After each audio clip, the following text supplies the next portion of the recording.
Ladies and gentlemen, our referee has called a stop to this contest, declaring the winner by knockout and new MMA show!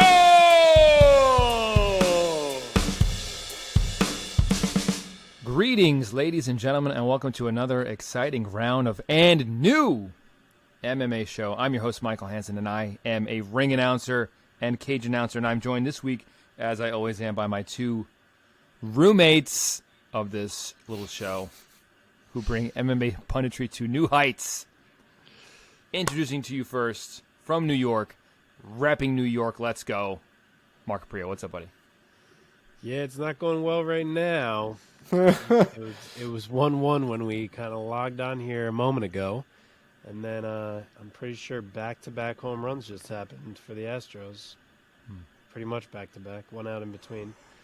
So we're now losing 3-1, but whatever. At least we got by Cleveland.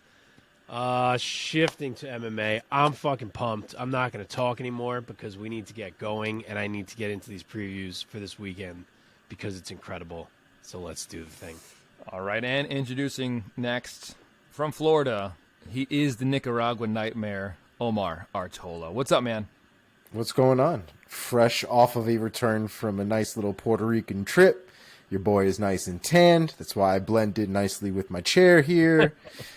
I'm ready to go too. I mean, if you've seen the Water Boy, you've seen that nipple gif. That's where I'm at right now for this UFC 280 card, man. I'm ready to go. I might pay for this one. I might not even go to Wild Wings for this one.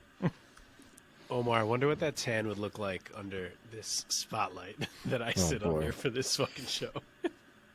I should get some fluorescent lights and find out. Well, things are going great for me. I'm not sick anymore. To have you back. Yeah, good to be back. Yeah, welcome back. I got super sick last week, like an hour before we started recording. We were supposed to start recording. I came down with the stomach flu that my kid had, and I tried to not throw up because I had an event this past Saturday, Art of Scrap 5. I was able to hold it down and, get over the flu for Saturday, and the event went really well. Nice. I got to announce a couple of UFC veterans.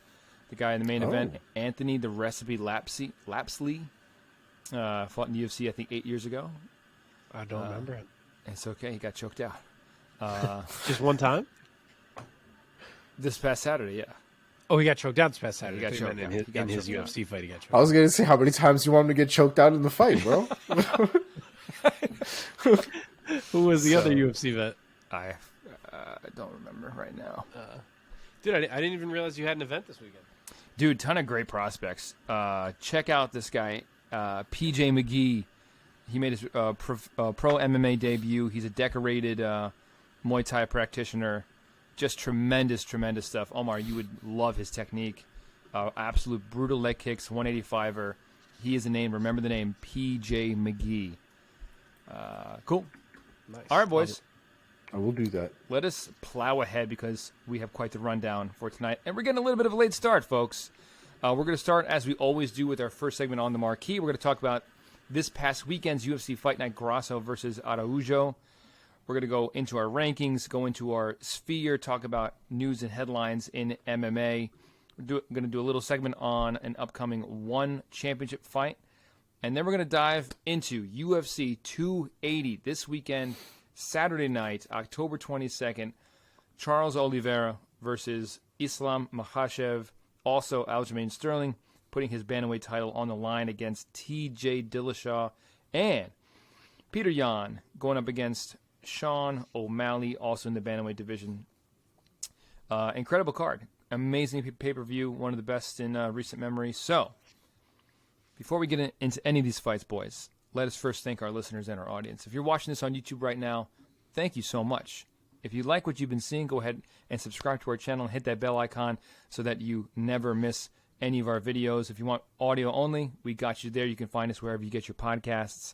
And, of course, find us on social media at @andnew_MMA show in all the places. Okay, this week, the name on the marquee has got to be Alexa Grasso, who this past weekend at the UFC Apex UFC Fight Night in the women's flyweight division, defeated Viviane Araujo by a unanimous decision.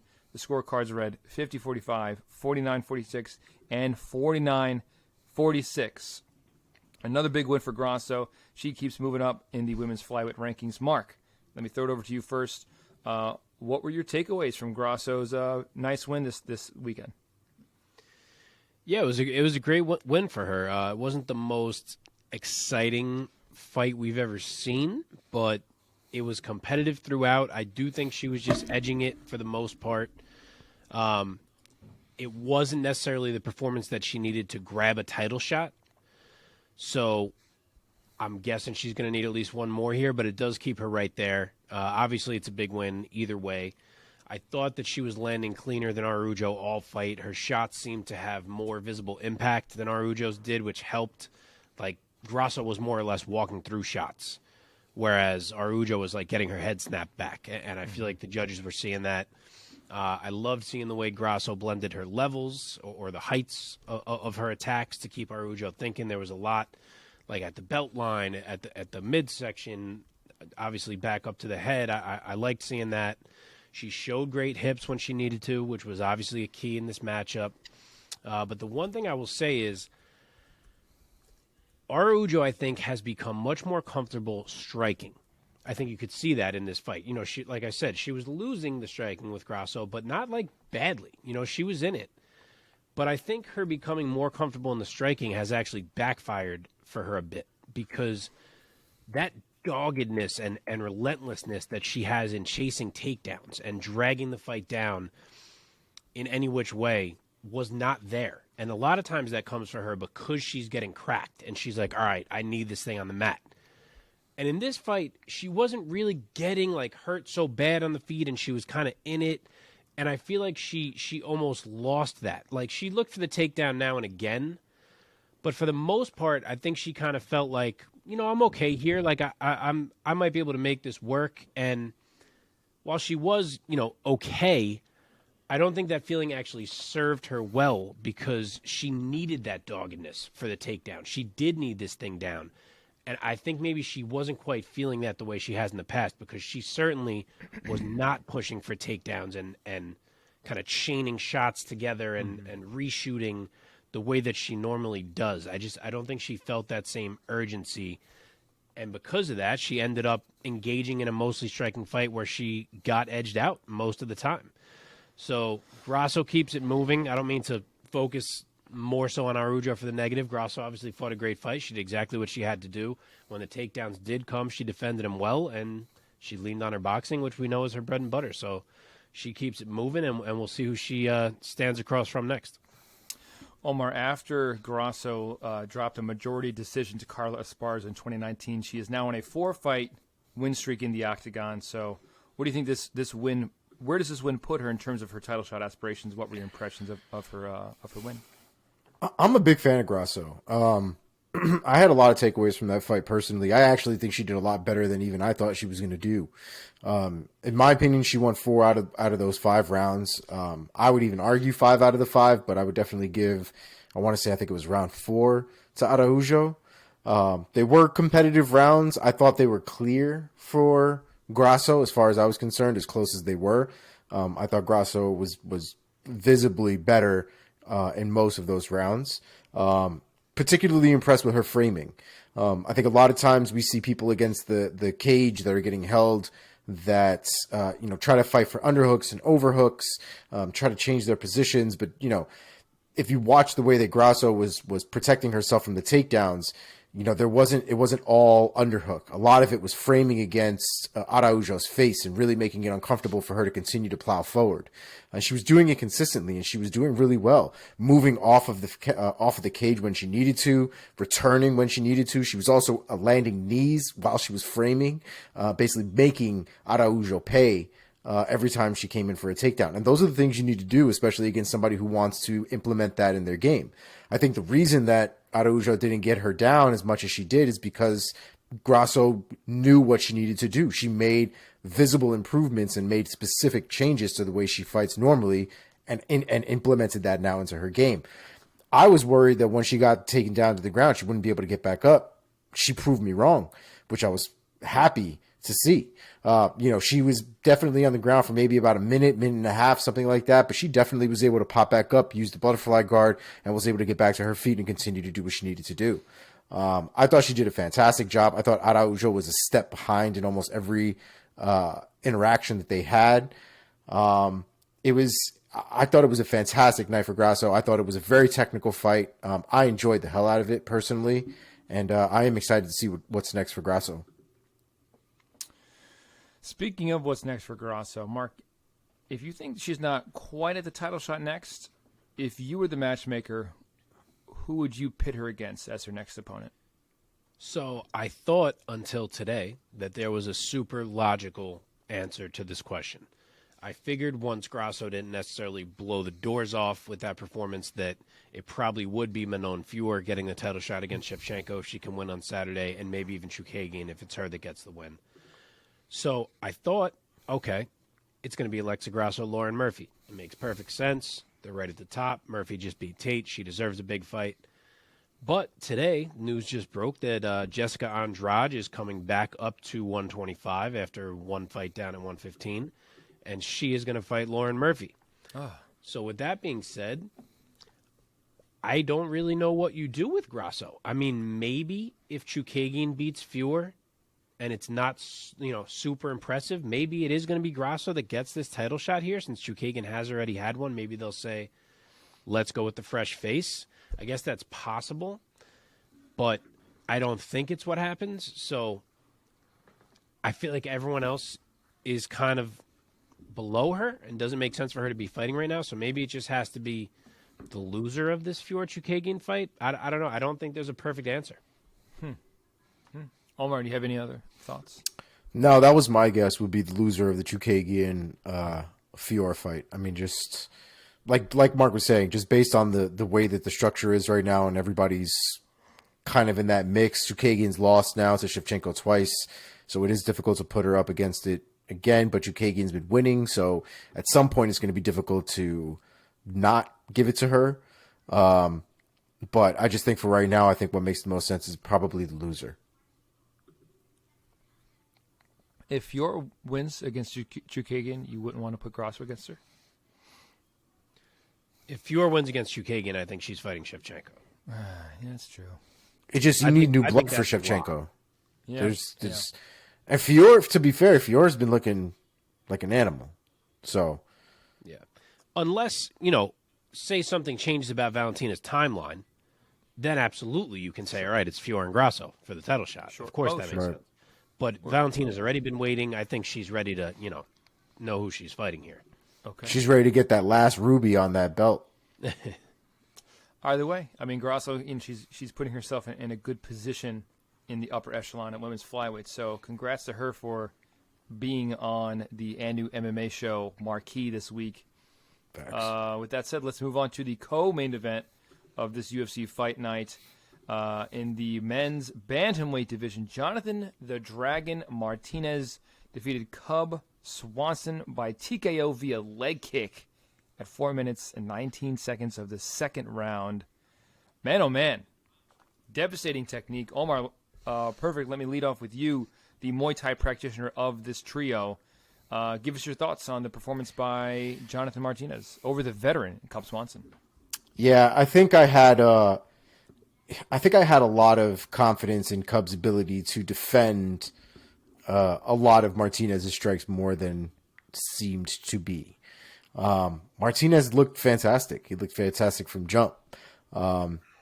Definitely proved that he's on that level, if not surpassed that level. Cub did what Cub does, though. I mean, he's, he likes to lunge in. He likes long strikes. I don't know if the weight cut did a disservice as far as his durability is concerned. I don't know if this made him a little bit more susceptible to damage. But the fact is Martinez kicks like a goddamn horse. I mean, you can listen to those kicks and it sounds like you're hitting the man with a baseball bat. Everything from his switch kick to his body kick to his rear body kicks, in the leg kicks. The leg kicks were absolutely devastating, and he hit Cub with, I don't know, 4 or 5 of those leg kicks from the inside before his leg completely gave out.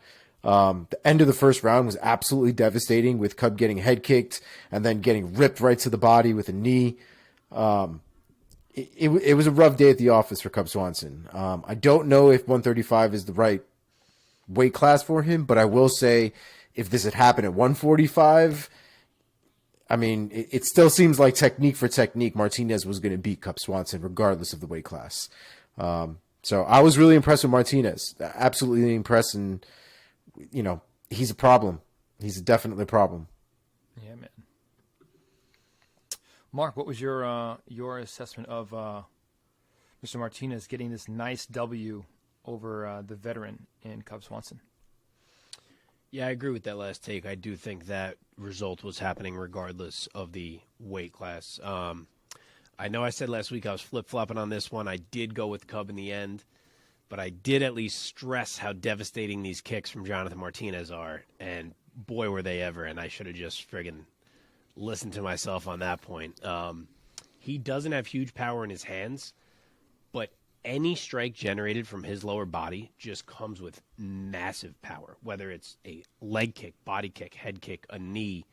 Anything from his lower body has huge power. And Cub did look good early, but even then you could see how hard Martinez's kicks were landing. Like from jump, he was smashing Cub to the body, and even when Cub was getting his arms up, he was smashing Cub in the forearms in a way that was, like, noticeable. Like, so many times you see a guy get the forearms up, and you don't really think twice. You're like, oh, blocked, and it almost feels the same as, like, a missed punch or whatever.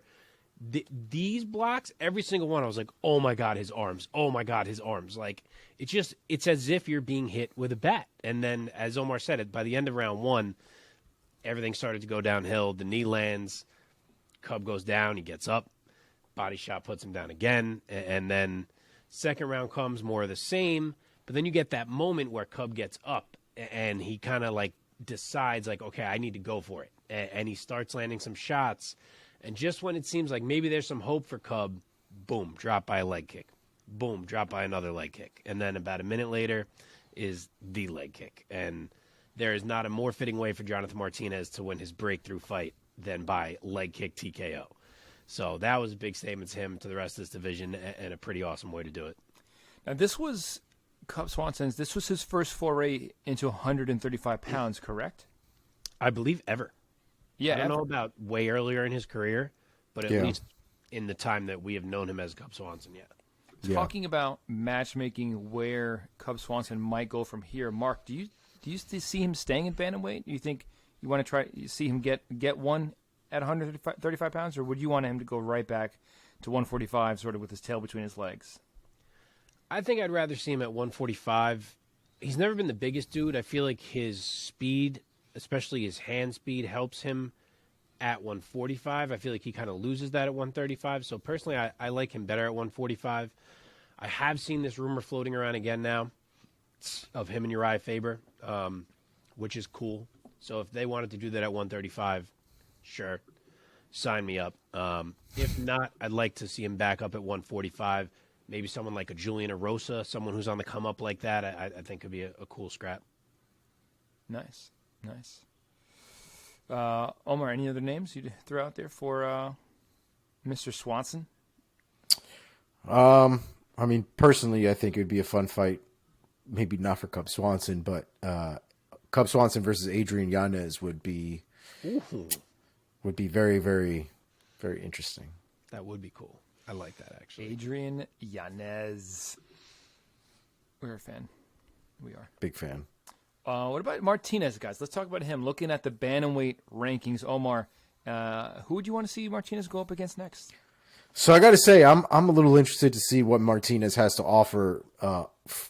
Pretty far up from the rankings. I'm not sure what Mark has Martinez ranked right now, but I kind of want to see him against Kyler Phillips. I know that there's a fight right now, with Kyler scheduled with Jack Shore. But I think, but I do think that fight, even if he wins, maybe he'll, Kyler Phillips will want something more, but he seems to be down for whatever. And I think stylistically that fight is a banger. Yeah, man. Mark, any other names?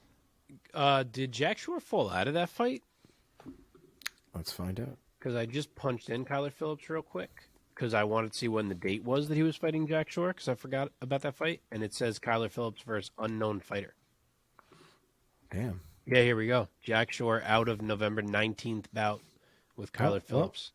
There you Was go. it November 19th? Hey, Martinez could be ready by then. That would actually be dope. Didn't take any damage. No, he really didn't. I like that. I'm actually going even a little higher, which Oh, all right. I get that is a bit OD. I thought it would have been too much, which is why I didn't do it, but I'm not mad at it. Yeah, I'm I not just mad love at the it. matchup. Like, what if we put him across from Pedro Munoz? Wow. I know he's still Oh. ranked very high, Let's but go. he's been losing. And to see the leg kicks those two would throw at each other, like we could just outlaw punches if we want and just tell them they can only throw leg kicks the whole fight. Like that would be a hell of a matchup. And as much as I know Martinez has some losses, I'll get to him in my rankings later. I haven't moved him up like to this level, but matchup wise, I just think that'd be a fun one. Nice. I love it. Awesome, man. Great win. Great win by Jonathan Martinez. Looking forward to his next one at bantamweight. With that being said, boys, in the interest of time, I'm going to throw the rest of these bouts from UFC Fight Night, Grasso versus Araujo, into our lightning round.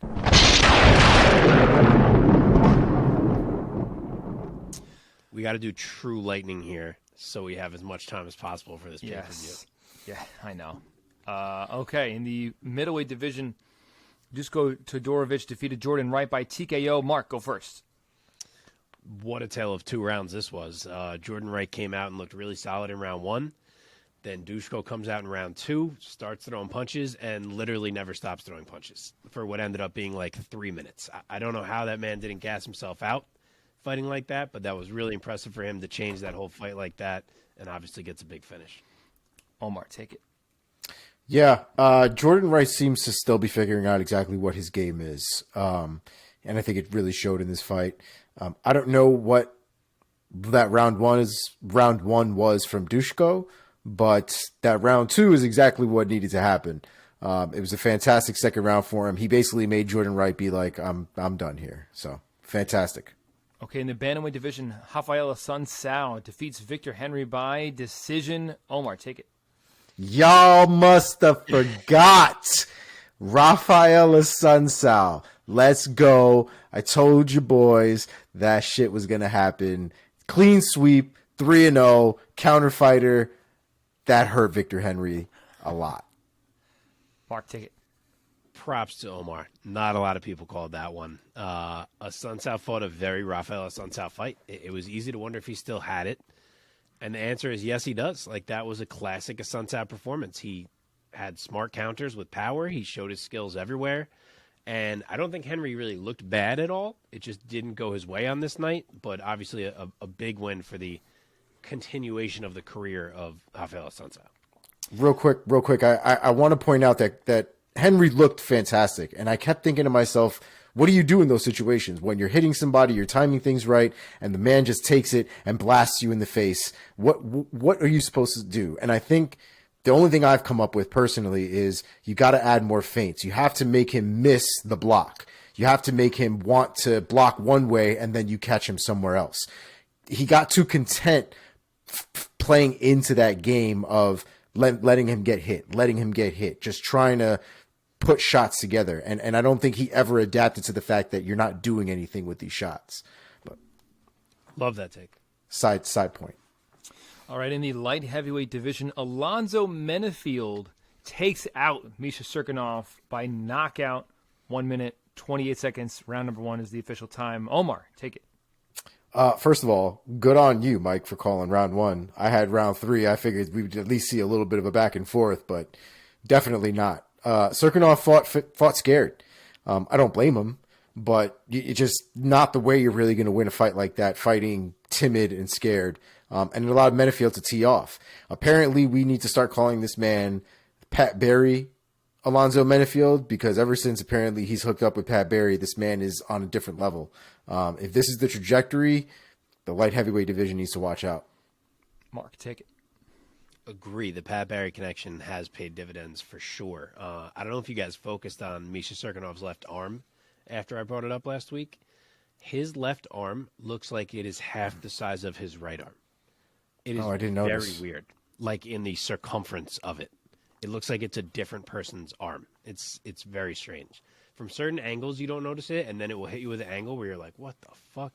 So I don't know what happened to his arm, but something happened to his arm. Anyway, Alonzo Menafield killed him. I thought he literally killed him. Like, there was one shot at the end of that was wholly unnecessary. I don't know if they had issues going into this fight, but that last shot seemed like a bit much. I'm guessing that is the last time we see Misha Serkinov in the octagon, and Alonzo Menafield, as Omar touched on, has absolutely reinvigorated his career. Oh, also, let's get Alonzo Menafield a public speaking coach or something like that, because that post-fight interview, that shit is one of the roughest things I've ever seen in my life, my guy. I actually thought it was endearing. It was like getting rubbed in the ear with sandpaper. It was terrible. We need to figure that out. Good fighter, but Jesus, that interview was no. Mm-mm. By the way, when you were like, "Good job, Mike, for picking Menafield by a round 1 knockout," I was like, "I did." And Did then I? I remember that you guys asked me to text you my picks, and I was texting you like from the grave, like full stomach flu. I was like this. I was just like, It's a good one. It's a good one. all right, let's keep going. Nice. Right. In the bantamweight division, the featured bout on the prelims, Mana Martinez defeats Brandon Davis by split decision, 29-28 on 2 of the scorecards. Mark, go first. This was a nice little scrap. I do think the right man won. I think Mana won each of the first 2 rounds. That left hook that he would throw over the right hook of Davis was a big key, landed a lot. And Brandon Davis battled. He certainly won round 3, but not enough, and a nice win for Mana. Omar. Yeah, I don't even know if Mana is going to be excited after that win, because it seems like Coach is ready to beat his ass. What's homeboy's name again? I don't know why it just dropped out of my head. Krause? Yes, James Krause. I don't know what happened there. Dude, I love James Krause, bro. James Krause was pissed. Yeah, he was. He was pissed. I hope he gets some sort of credit for that win, because I thought it was a solid win. The first 2 rounds I thought were clearly Mana Martinez. I'm not sure what the judge saw in that first round to make him think otherwise. There's one judge that gave it to Davis. I'm not sure why, but I hope he gets some credit from James Krause, because it really wasn't a terrible performance. I could see improvements need to be made for sure, but James Krause was a little too pissed for that kind of performance. I thought it was solid. Real quick side note, I'm such a big James Krause fan, like as a talking head on MMA. The guy seems like he has a PhD in fighting. Oh, I love him. I would love to see Krause. I don't know if he wants to do this. I'm sure there's a long line of guys who wants to. I would love to see him do color. I think he'd be great. He would be great. I'd be down for that. Listen, Brandon, James Krause version of the champ here, Brandon Moreno. Oh yeah. James Krause's version of Brandon Moreno has been fantastic, dropping people with body shots here. So I'm here for it. I love James Krause, but he seemed a little over the edge there. Okay, Just real fast. He's a big, known gambler. He's on shows a lot, giving his bets and things like that. MMA gambler. Well, now that's and I was seeing a lot of tweets where oh fuck, Krause was nervous that Mana Martinez was gonna fuck up his parlay. Oh my god. That's probably gonna be in the Sphere, right? It will gambling? be. Okay, cool. Indeed. In the middleweight division, Jacob Malkoun defeats Nick Maximo by unanimous decision, shutting him out on the scorecards 30-27 all the way across the board. Omar, take it. I'm going to take just an extra second in this one, because this one was really annoying to me, because Nick Maximov looked pretty decent in the first couple minutes of the first round. And I was sitting here what the hell is going on here? He's looking all right. And then he throws hooks improperly and blew out his knee throwing a hook, and just limped around for the next couple rounds. And I was trying to figure out, is this even a proper way to judge somebody and how they're fighting if they're limping the entire time. But then at the same time, I was like, bro, you did this shit to yourself. The boy didn't even hit you. In fact, he went out of his way to not hurt your leg, and you still hurt your leg. So I don't know, bro. I was done with Nick Maximov last week. I think I'm still done with Nick Maximov this week. The fight wasn't the most amazing fight in the world. Malkoun did what he needed to do, but hands up. Mark, take it. Yeah, Omar is very anti-Nick Maximov, and I'm not pro-Nick Maximov at all, but you got to admit that we didn't get to see anything in this fight. I mean, the early going was really intriguing, watching the wrestling exchanges between these two guys. Like, it looked so competitive. Yeah. And then whatever happened to Nick's knee happened, halfway through round one, and immediately he couldn't stay off his back. It was just takedown after takedown after takedown. So, obviously something changed in the fight when we went from these great wrestling exchanges to that. So it sucked. I feel like we, obviously Malkoun does well. The guy's single leg, on a hurt fighter, but he's always landed that single leg. It's unbelievable how good he is with the single leg. Look good, gets a win, but feels like we didn't really get to see the wrestling clash that I was hoping to see. Yeah. All right. In the featherweight division, Joanderson Brito defeats Lucas Alexander by submission via rear naked choke, 2:02 of round number 1. Mark, let's stick with you. What's your take? Joanderson Brito, man. The slams, the viciousness, the suddenness of the choke. Like, this guy just comes out at 100 miles per hour and is entertaining as hell. And he needed to win impressively over a short notice opponent, and he did exactly that. So, yeah, perfect night. Omar. I'm pretty sure Joanderson Brito hit this man with a rock bottom like twice in this fight. Like, the man was full in the air, legs parallel to himself, and just got slammed. It was absolutely insane. I will also say the man Brito seems like a parasite, because once he's got a hold of any limb on your body, he slithers his ass all the way up until he backpacks you and then absolutely wrecks your life. He looks terrifying. I don't know what that gas tank looked like, because he looks like he expends a stupid amount of energy doing all of that, but he got it done in what, less than 2 minutes? So who are we to say anything? I'm concerned maybe about the top tier, whether this game plan is going to continue to work against guys who maybe are not as easily susceptible to this game. But we saw as of right now, in his debut, remember, Algio survived it and won, and he gasses. Yeah. So it'll be interesting to see. But for right now, goddamn, that man is terrifying. Oh, Mark, I went. Oh, you went. Shit, sorry. Okay, in the women's strawweight division, Piera Rodriguez defeats Sam Hughes by UD. Omar, go first. Yeah, I liked this fight as well.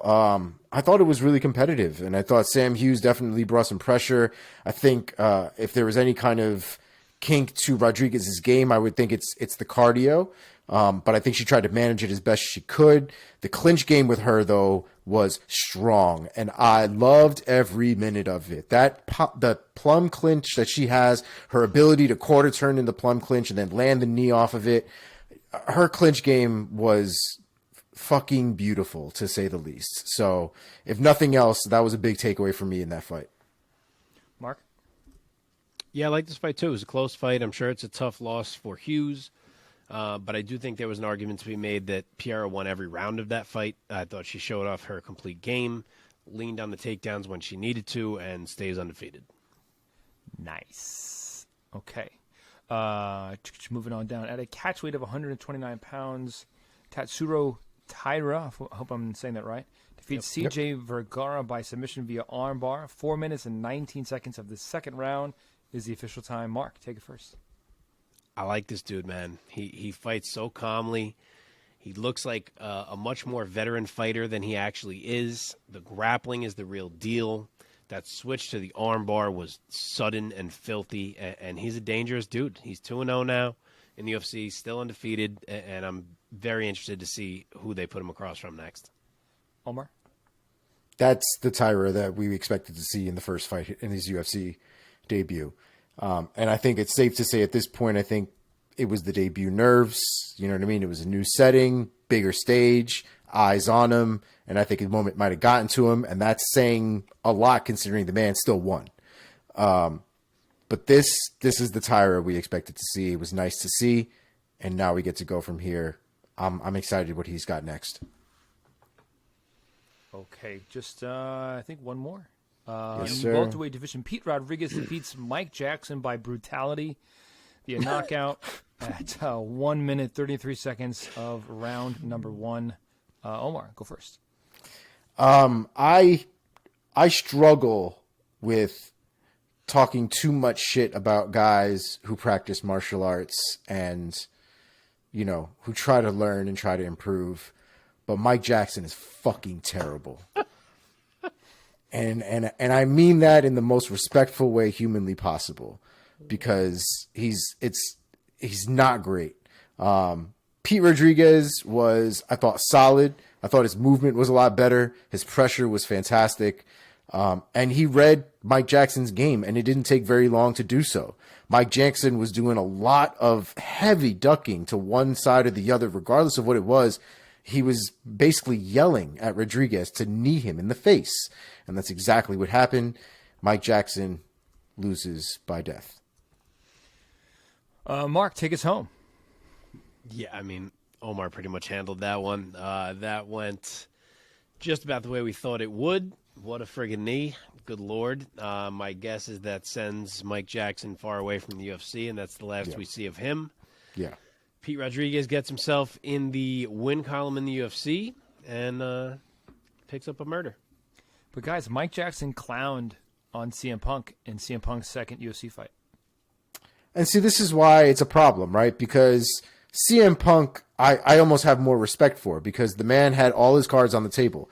He did something that if any one of us was asked to do, we would all scream in eternal fright. Exactly. But this man took on an almost impossible challenge, put himself out there, and got his ass beat for it. And this man acts like he's, some sort of elite fighter toying with this guy, which seemed wild to me. And it just goes to show that he wasn't even on the minimum level here in the UFC either. You know what I mean? And it just, I've never been a fan of him. His antics in that fight really turned me off to him in general, but it was always nice to see him get knocked out. Sure. All right, boys. Well, that does it for this week's lightning round and our full recap of UFC Fight Night Grasso versus Araujo. With that, let's put a bow on this event by finding out who rose and who fell in Mark's very own rankings system that we call the Priaulx Rankings. Mark, what do you got for us this week? I kept it nice and tight so we can get to these previews. We just got 2 risers. The first one, Jonathan Martinez. He goes from number 38 to number 31 in my bantamweight rankings. This may very well be too low. I really debated what I should do with him. He's got a loss to Davy Grant. He's got a loss to Andre Ewell. He even has a loss to Andre Sukumtat. So they kind of hurt. I felt like I couldn't go too high. I'm still debating it right now. Right now, the man landed at 31. It was a big win, and either way, he's moving up. The other one was Piera Rodriguez, moves from number 29 to number 24 at women's strawweight. Looked good, 2-0 in the UFC, working her way steadily upwards into a fight that's probably going to matter here relatively soon. And that is it for the short Priaulx rankings this week. All right, my friend. Oh, and Misha Serkinov is likely cut from the UFC. If you want to follow her, we'll go with that one. Yeah, right. Likely cut. All right, let's move on ahead with our next segment, Inside the MMA Sphere with Omar, giving us the quick and dirty on the headlines in the MMA world. What's up, buddy? All right, let's get right into it so we can get into the meat and motherfucking potatoes this week. Let's start out right off with our boy Cain Velasquez, #FreeCain. He has made his second appearance now in court in less than a week. He's still awaiting prosecution and the defense lawyers to basically digest some new discovery that it was changed and made by the judge. Basically, the judge ruled that there are certain portions of discovery that the prosecution must give to the defense in regards to the case involving Harry Goulart. So there's some more discovery basically coming from a case that is technically separate from this one that now they need to go through. So everything has basically been pushed back until November 7th. So Velasquez has basically been in jail at this point for what, like a year or some shit? I don't think it's been a year, but it's been a minute. It's been a minute. I don't exactly even know how long this has been going on, but that's basically the latest on Kane. So we'll have probably another update right around the November 7th, 8th time frame, whenever that falls in our episode list there. Next on the list, 28th, he was arrested. Close to a year at this point. The Nevada Athletic Commission has temporarily suspended Ilir Latifi after he gave that fantastic in-cage interview admitting that he was fighting with staph infection. So after that interview, the commission has basically reached out to Latifi to figure that part out. They basically said the decision to do that was risky. And then they also added that the behavior like that cannot be tolerated. Latifi remains remorseful apparently, but he will not be permitted to compete until an agreement has been reached and announced with the NAC. So moral of the story, either don't fight with staph infection or shut the fuck up. Yeah. So, next on the list, Dana White has confirmed a couple things, one of which rumors we had talked about last week involving Volkanovski. So Volkanovski right now is the backup fighter for UFC 280 in case the lightweight fight does not go down as planned. Apart from that, he has also confirmed that Volkanovski will receive the next shot at the lightweight championship after this weekend, and the winner of Yan and O'Malley will get the next shot of the bantamweight championship following the results of Aljo versus TJ Dillashaw at UFC 280. So a lot is on the line here at this upcoming weekend. There's some real consequences to what is about to go down. I don't believe it. Mark says it's bullshit. Specifically, Petr Yan. Because if Aljo wins and Petr Yan wins, I don't believe they're doing that again right away. I just don't. Like, why wouldn't you do Aljo versus Cheeto? Like, why would you go to Yan again already? It doesn't make sense to me. And I don't even know if I believe the Volk thing, to be quite honest, but maybe. Especially if Dariush loses, because then who else really gets the next lightweight title shot? Well, Dana White never lies, so there it is. Right. All right. So as we kind of alluded to earlier, there was a bit of a memo that was given out to the UFC fighters involving betting in MMA. So currently the UFC has changed the policy, or created a policy, I guess. I don't even know if there was a policy on it before. But UFC fighters are now prohibited from gambling on any UFC event. So it's not MMA specific. It is UFC specific, whether they are involved in the fight or not. A lot of the times, and we've heard this in the past, MMA fighters in the UFC, especially on the lower ends, make some of their money by betting on themselves. That will no longer be allowed in the UFC. Chances are, if you do it, you get kicked out. There is a fine line even when it comes to sport athletes betting on athletics, especially their own sport. It's not done very often, and you can get into a lot of trouble doing it improperly. So I think the UFC doesn't really want any issues with the feds, and is just like, it's not allowed. So yeah, it's probably honestly, for the best. As much as like part of me wants to be like, oh, come on, like they can't bet on their teammate. Like that's probably part of the fun. They're all like, oh, we're gonna bet on you, get money. When you really think about it, like I'm sure it has happened where a guy bet on his opponent and went out there and took a loss so he could get paid. I'm sure at some point in history it has to have happened. I feel like you shouldn't be allowed to bet on yourself losing. That I feel like should be completely clear. But betting yourself winning, but betting on yourself to win, I feel like isn't the craziest fucking thing in the world. I agree. I agree with that much. But my point is, I'm shocked it took this long to have that banned. Because at the end of the day, we forget that MMA is still a baby in comparison. I mean, MMA is what, maybe 30 years old right now. MMA is probably not even responsible enough to have children right now. You know what I mean? Like we're still early on in its life.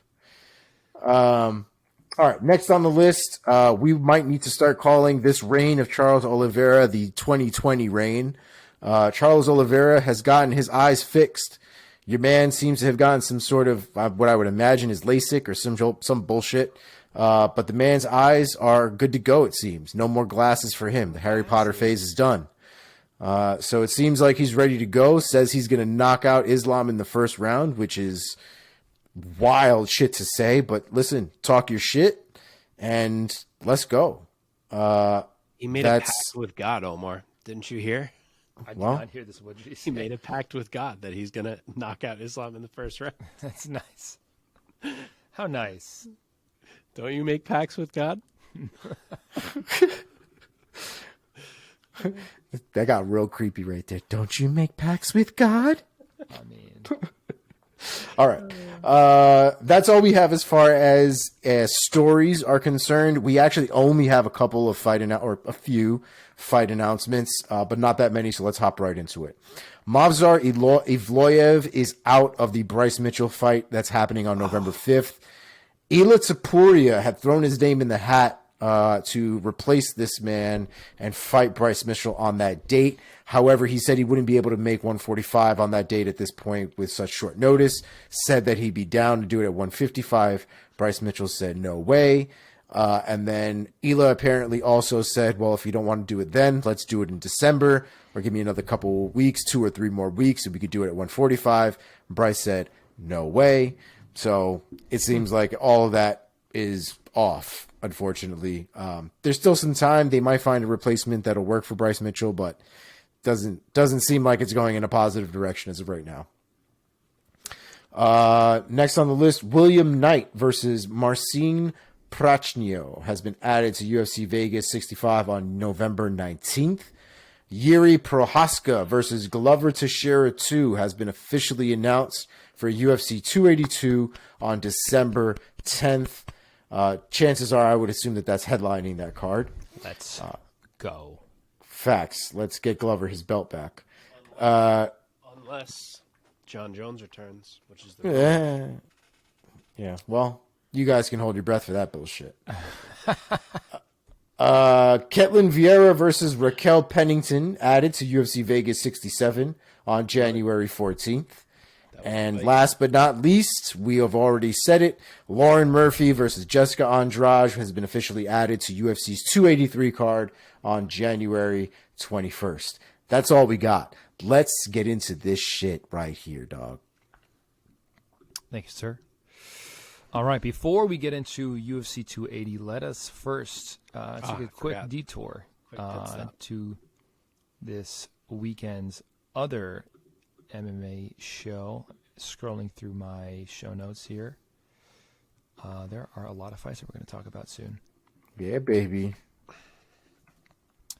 One championship, one on Prime Video 3, Lineker versus Andrade. So we have John Hands of Stone Lineker, the 32-year-old Brazilian UFC long in the tooth UFC vet. Lineker's 5'3". His pro record stands at 35-9. Damn, that's really good. He is, after losing his final fight in the UFC, a split decision to Corey Sandhagen, he is now 4-0 under the One Championship banner going into this weekend. Fabricio Andrade, Wonder Boy, also out of Brazil, 25-year-old. He's 8-2 as a pro, so sort of on the other end of the professional spectrum here. Let's talk about this fight, guys. It's going to be a great little featherweight fight between these two Brasileiros. Mark, why don't you go first? All right, so the favorite here is John Lineker. He is minus 225. Fabricio de Andrade is plus 185, which is honestly fairly close for a guy who's like somewhat unproven in Andrade. So it shows you how dangerous he is. The boy John Lineker, who is still only 32 years old, by the way. I heard you call the man long in the tooth. He ain't that old. I know, yeah. 35-9. got miles, a lot of fights. Yeah, a lot of fights. But that's like, what I meant. he's got some time still. I'd love to see him back in the UFC one day, to be quite honest. But he gets ready here for his first defense of the one bantamweight championship. He took it, obviously, by putting out Bibiano Fernandez back in March, and will now jump to the complete other end of the spectrum here in terms of opponent. He goes from fighting a 42-year-old legend of the sport to fighting a 25-year-old wonder boy with an 8-2 MMA record. And not to mention from a guy who was primarily a grappler to a guy who's all about the Muay Thai. So much different matchup for Lineker. It's always interesting when he's matched up with a guy who's going to want to stand with him, because it's just like, Lineker's like, oh, we're going to stand here and throw strikes at each other? Like, perfect. So, the contrast here in this one is going to be more about the distance. Like, Lineker will want to crash inside with his controlled blitzes, I'll call them, and Andrade is going to want to keep that space. He's going to want to make Lineker pay every time he steps in. He is a very dangerous counter striker. He's got great step-in knees. You can find a couple of his last wins. The finishing sequence started with a knee as his opponent stepped in to the body. He is 3 inches taller than Lineker. He's going to have a 5-inch reach advantage on Lineker. So the man is live here. He has punishing kicks. He has punishing knees. And that knee is interesting when you have a guy who kind of barrels in, sometimes tucking the head to wing punches like Lineker does. That knee to the body or to the head is in play. So it'll be interesting. In the end, I do think Lineker's pressure is too much for most anyone these days. I think eventually Andrade is just going to be so crowded and Lineker is not going to go away that his game starts to crack a little bit because he likes that space, having that fluidity, and Lineker's not going to give it to him. I think Lineker won't let him breathe. Body shots start to add up, and eventually Lineker gets him out of there with something big. I will say round 3 KO for John Lineker to defend his shiny new belt. Talk to me, Omar. I want to believe that John Lineker is going to be John Lineker in this fight, right? Just like Mark said, he's going to be winging a lot of punches. He likes to duck down and throw big hooks. I think the size difference is going to play a big factor, though, I would imagine. The length here could present a problem when it comes to Lineker's ability to actually land those winging punches. If the man is as good at Muay Thai as one would imagine, there's going to be a lot of timing involved in this fight and a lot of ability for this man to keep this fight at distance. That would include a lot of teeps. That would include a lot of jabs, a lot of body kicks, which it does seem that he does. Timing of the knees will also be important, especially directly up the middle, whether to the face or to the sternum. I just think there's a lot more opportunities here for Fabricio to get things done than I do for Lineker. The reality of the situation, though, is Lineker is a one-shot kill kind of guy. If he catches you on the right spot, he could definitely put DeAndrade out. But I think this is going to go DeAndrade's way. I'm going to go with DeAndrade by decision. I'm going to agree with Omar this time. Hey. I like the attribute difference of DeAndrade over Lineker. Lineker's going to be a little wild in there, as he always is. And I think that this time he's going to get caught by one of those knees coming in. So I'm going to say Andrade is going to... he's going to win by a decision only because Lineker is so damn durable. But he's going to catch him with some big stuff. So I see a UD for Andrade. I'm going to say unanimous decision. And since Let's go, John. Make me look smart. I had a shit week last week. And since we are not going to discuss any other fights on this one championship card, unless you guys really want to jump in real quick. Nah, there's nothing too MMA relevant on the rest of that card. That means, boys, that we have made it. We have earned it. We've plowed through this episode up to this point, and now we are going to dive in to UFC 280, Oliveira versus Makhachev. It is going down this Saturday night, October 22nd, at the Etihad Arena in Abu Dhabi, UAE. Oh, my God. What a pay-per-view card, gentlemen. This is one of those pay-per-view cards where you're like, oh, this guy's fighting? Oh, that guy's fighting? Oh, this fight is happening? So many bangers on this card, man. So many fights that could be headlining their own cards, their own fight night, main events, et cetera, et cetera. So let us work up. You guys want? Are we going every fight? Yeah, man. Let's do Every it. fight, baby. Let me scroll all the way to the bottom. We can be a little quick on the earlier Yeah. ones if we so Sure. choose. Sure. Okay, Karol Rosa in the women's bantamweight division. Karol Rosa taking on Lina Lansberg. We have Lansberg, the Swede out of Malmo. Rosa, the Brazilian, of course. Both women looking to get back into the win column in the UFC. Lansberg dropping her last two to Sarah McMahon and Pani Kianzad. And Rosa also dropping her last fight to Sarah McMahon as well. Mark, give me your assessment and ultimately a quick pick for Rosa versus Lansberg. All right, Karol. Is it Hosa? I can never remember. I feel like I've heard both. Yeah, I can't remember. Sounds right. Karol is the minus 330 favorite, and Lina Lansberg is plus 250. Oh, yeah, I think it's Karol Hosa. Is it Cajol? Wow, now we're just fucking going crazy. I'm kidding. I'm kidding. Just I don't think – I'm just going to say Rosa. I don't think Lina Lansberg has much for Rosa here, quite frankly. Rosa is the younger fighter by 13 years. She's more athletic. She's more technical. She's the better grappler if that comes into play. Lansberg can certainly make things ugly. She does somehow always manage to find a way to land some huge elbow at one point or another and like make you bleed. But I think it is Hosa. I think Hosa is going to get this done, not to mention It makes sense. that Lansberg likes to strike in close, and Hosa's really strong in the clinch. So give me the woman whose name we do not know by UD.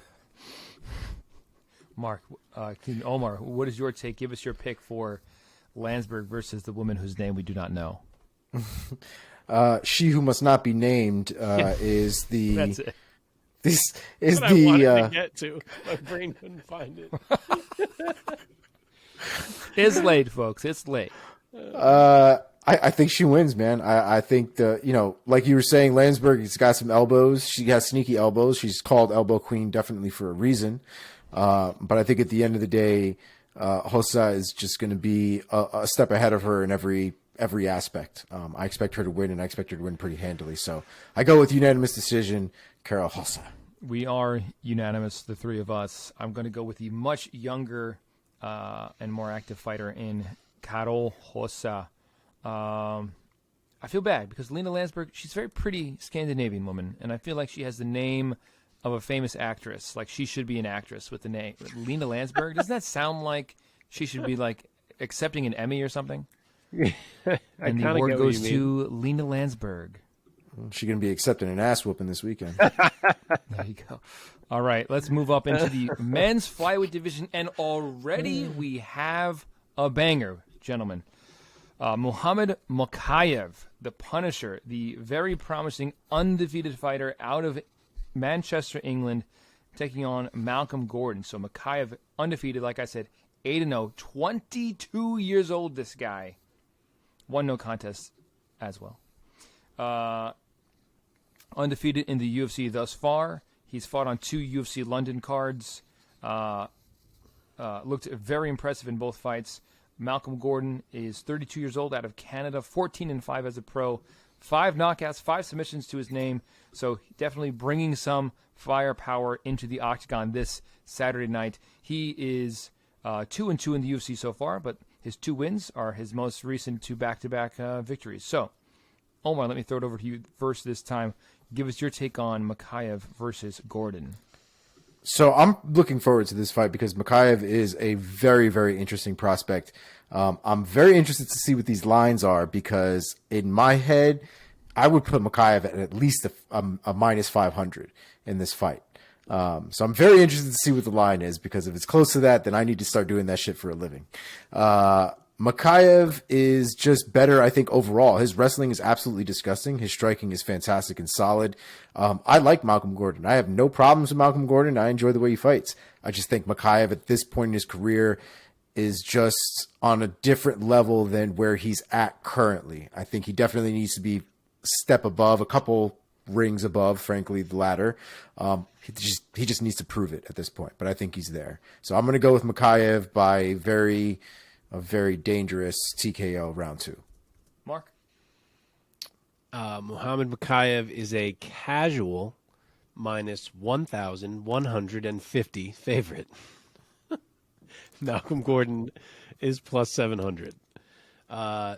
So, yeah, the 22-year-old up-and-coming stud here in Mokaev will try to make it 3-0 in the octagon, and I think he will. I think the pick's got to be Mokaev.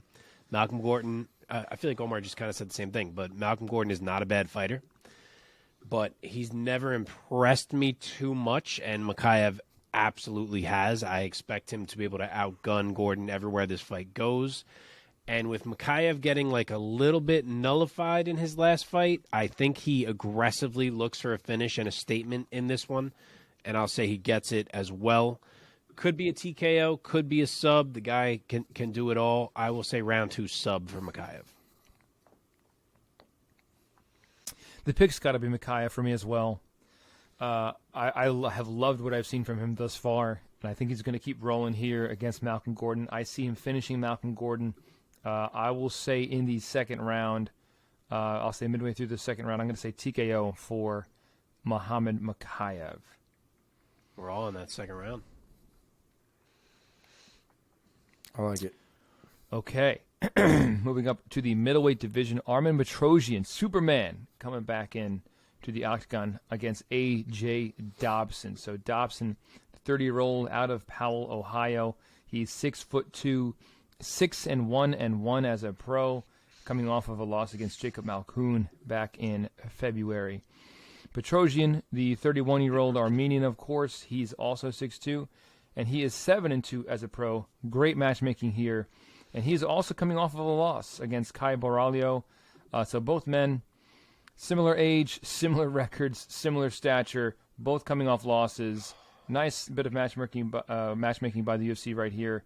Omar, give us your take and your pick on this matchup between Petrosyan and Dobson.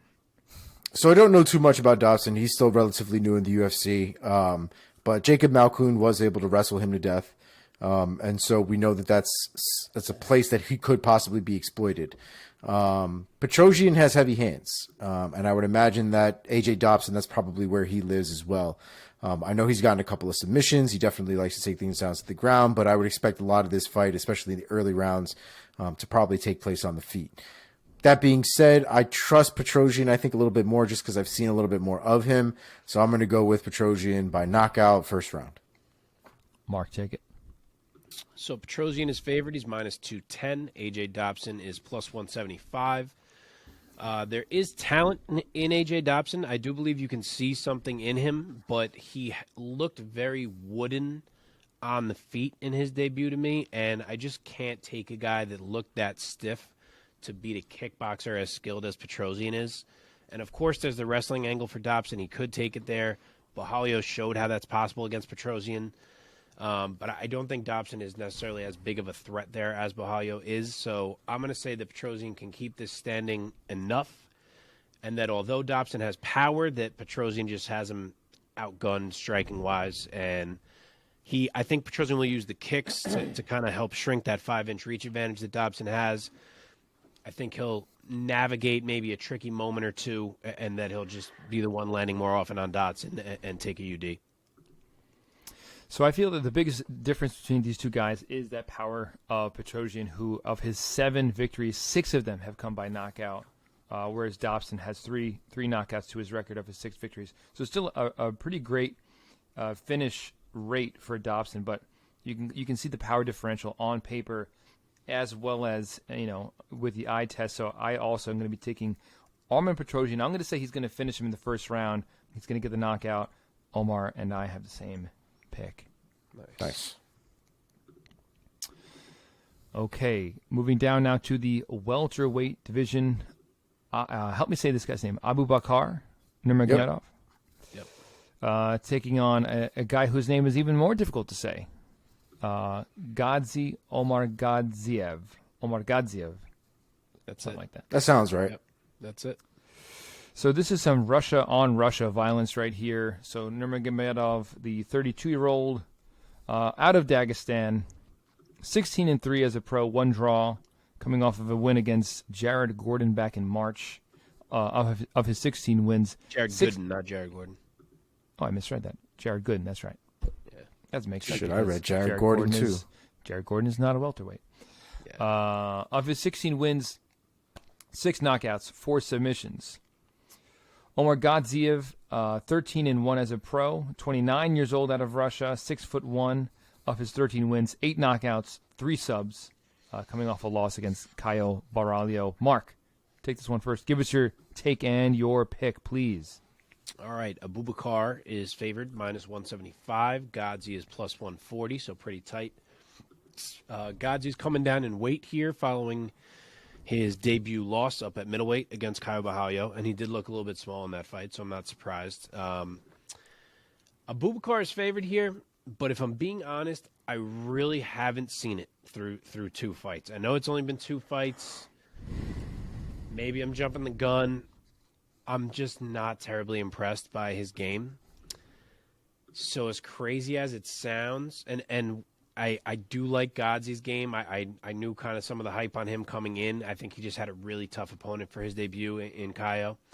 So as crazy as it sounds, to suggest that a Nurmagomedov is going to get out grappled, I think that's what I'm going to do here. I think Gadzhi relies on the wrestling. I think he maybe also edges the striking and kind of just gets it done. Somewhat close fight, UD for Gadzhi. Omar. Very nice. Yeah, I would also have to agree. I think him coming down in weight is actually going to tighten him up a little bit. I think it'll actually give him an advantage in the power as well. I think he's a bigger guy in general. So for him coming down in weight, I think it should play to his advantage. I do think he'll be able to out-grapple in this situation, and I think his shots might have just a bit more pop at this lower weight class. So I'm going to go with Omargadzhiev by unanimous decision. I mean, Omargadzhiev, he's just a more durable guy. He's never been knocked out. He's never been submitted as a pro. So he's coming off his very first loss against Baralho. So I'm gonna take him to get right back into the win column, and I'll say that he's going to take it in a UD. Unanimous. Okay, moving up to the featherweight division here. Zubaira Tukhugov, the Warrior, out of Chechnya, Russia, taking on the Brazilian Lucas Almeida. Almeida, 31 years old, 6 feet tall, 14-1 as a pro. No decisions, all finishes for Almeida. 9 knockouts, 5 subs. He's coming off back-to-back wins as a pro, also victorious in his UFC debut against Michael Trizano back in June. Tukhugov, like I said, the Chechen, 31 years old, 5'8", so there's going to be a big height differential here. But he is 20-5 as a pro with 1 draw of his 20 victories, 12 of them decisions, 7 of them knockouts, and 1 sub to boot. He's coming off of a win against Ricardo Ramos, or is it Ricardo Ramos? Of course, Brazil. Back in October of last year, so 1 year ago, almost to the day. Mark, give us your take and your pick, please. All right, so Tukhugov is the favorite. He's -160. Lucas Almeida is +130. This one could be a banger. I'll lead with the pros for Almeida. He's going to have a 3-inch height advantage, a 3-inch reach advantage. He's very fast. He's a very dangerous kickboxer. He can grapple, too. He's well-rounded. He may just take Tukhugov out and make me look dumb here, but I'm going Tukhugov. I think he's very underrated in this division. Yes, he's had a couple losses, but they're split decisions to Renato Moicano and to Hakeem Dawodu, both splits. Yes, he had the 1 draw, but it's to Lerone Murphy, who's very good.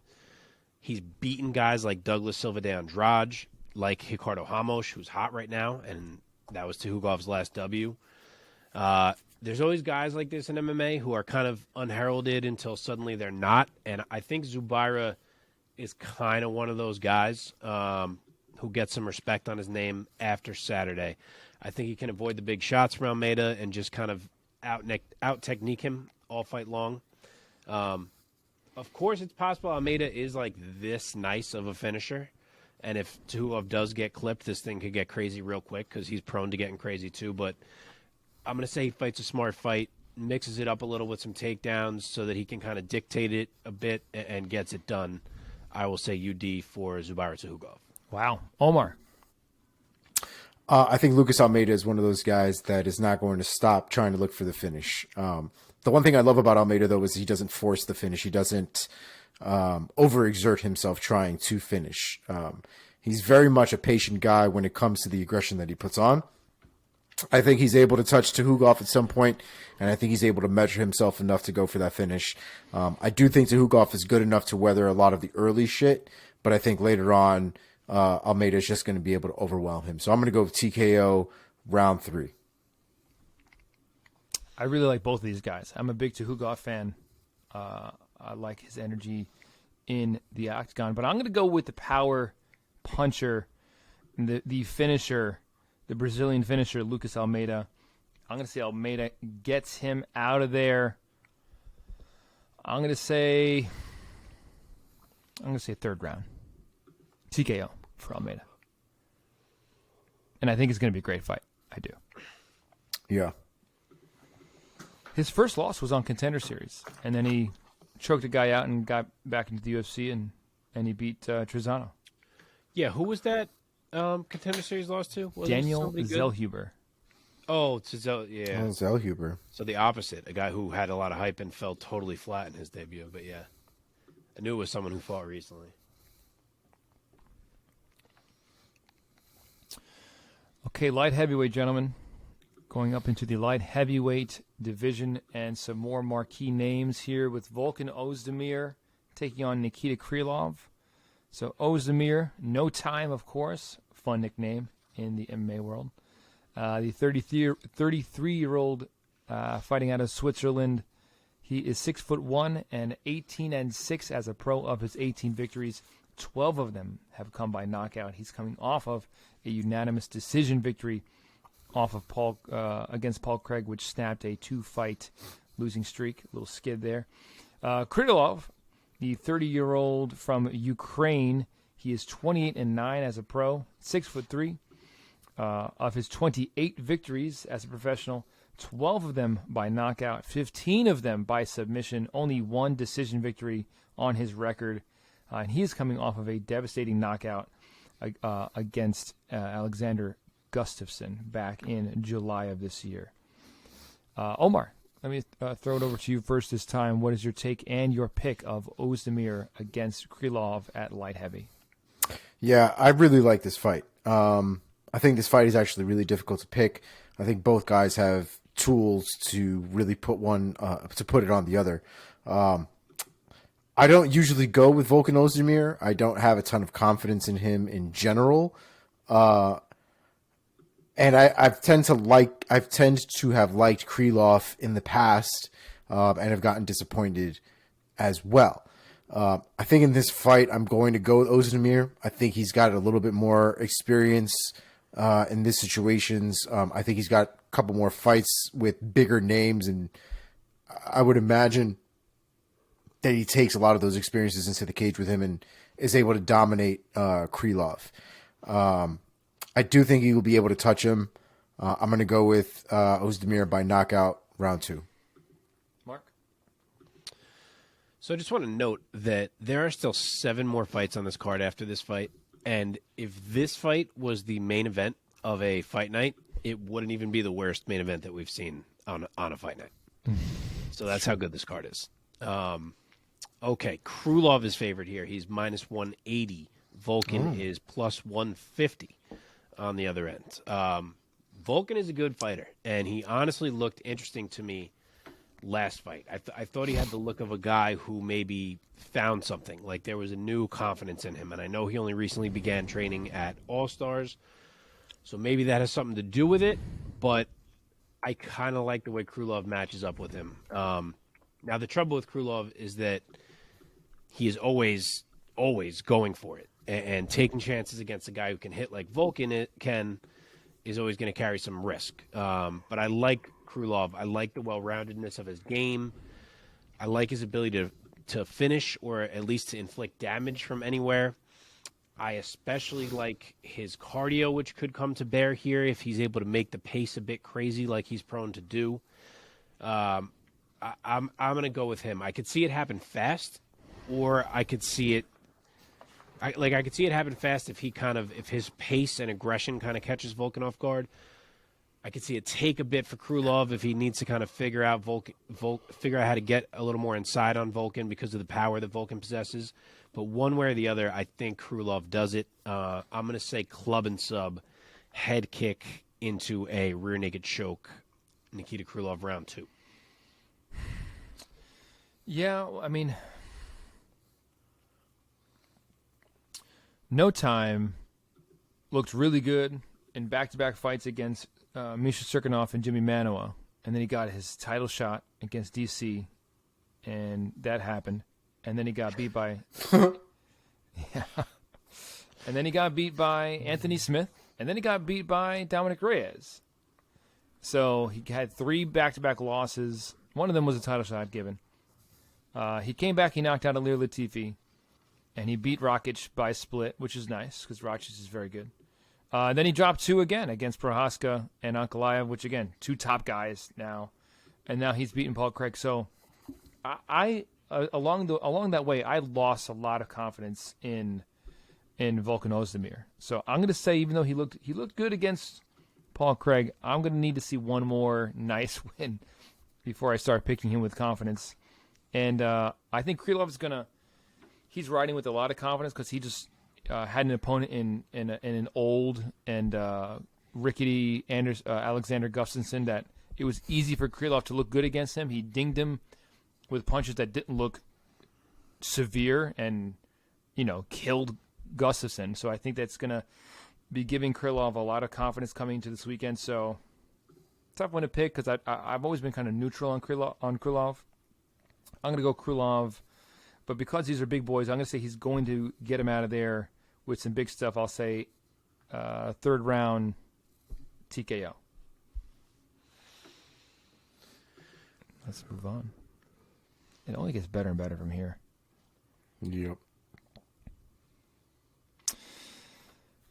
Okay. In the middleweight division, I'm going to butcher his name, Mahmoud Muradov. Yep. Mach for short, or Mach, taking on Caio Borralho. Say again? Borralho. Borralho? Oh, really? I've been saying it wrong. The R's again, they got me. Borralho.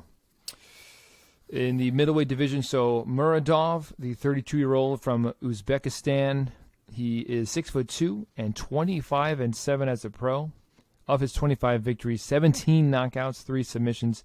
He is coming off of a loss against Gerald Mearshart. GM3 snapped a 14-fight pro win streak and also was Muradov's first loss in the UFC. Borralho, the natural, 29-year-old out of Brazil, 6'1", 12-1 as a pro with 1 no contest, 4 knockouts, 3 subs, 5 decisions, so a very well-rounded fighter. He is on a 9-fight win streak and is undefeated in the UFC, gentlemen. Mark, give us your take and your pick. Caio is favored here. He's minus 205. Muradov is plus 170 on the other end.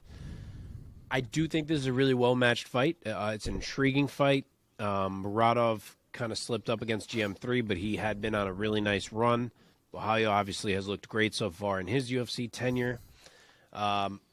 Muradov may be the better striker, but I think that Borralho is technical enough that he'll be okay. And we've seen him nullify strikers before. We just talked about a little while ago how he did that to Petrosyan. Not to mention he pressures, and if Muradov didn't do well with the pressure of GM3, I can't imagine this being any easier. And on the mat, obviously Borralho is just a much more dangerous fighter, so I could see this being competitive, but it's just more checks in the Borralho column for me, and I will say he takes a UD. Omar, give it to us. Yeah, I would have to agree. I think Borralho is just an overall better fighter, and I also think he's a overall well-rounded fighter. I think if he stands, I think he wins. I think if he takes it down to the ground, I think he wins. I think Muradov is probably going to look to take it to the ground at some point. I think the striking is going to be just a little bit too much for him to just want to stay there the entire time. So I do think there will be an opportunity for a submission. I'm going to go with Borralho by 2nd round submission. Nice. Yeah, Bujalio has never been knocked out. He's never been finished at all. He's never been subbed. He only has one loss, one no contest. He's going to be the more talented fighter in there, and I think it's going to show. Mahmoud is he's incredibly talented in his own right. I see Bujalio taking a decision here, another one on the record, and he's going to keep marching on up the rankings of the middleweight division. All right, boys, it's getting spicy here. In the welterweight division, we have Belal, remember the name, Muhammad taking on Sean Brady. Okay, so Belal Muhammad, the 34-year-old, fighting out of Chicago, Illinois, 5'10", 21-3 as a pro, 4 knockouts, 1 sub, 16 decisions, also 1 no contest on that record. He's coming into the octagon this Saturday on a 3-fight win streak. Hasn't lost, though, since 2019. It would have been an 8-fight win streak were it not for the no contest against Leon Edwards, although he wasn't necessarily on the way to victory that night anyway.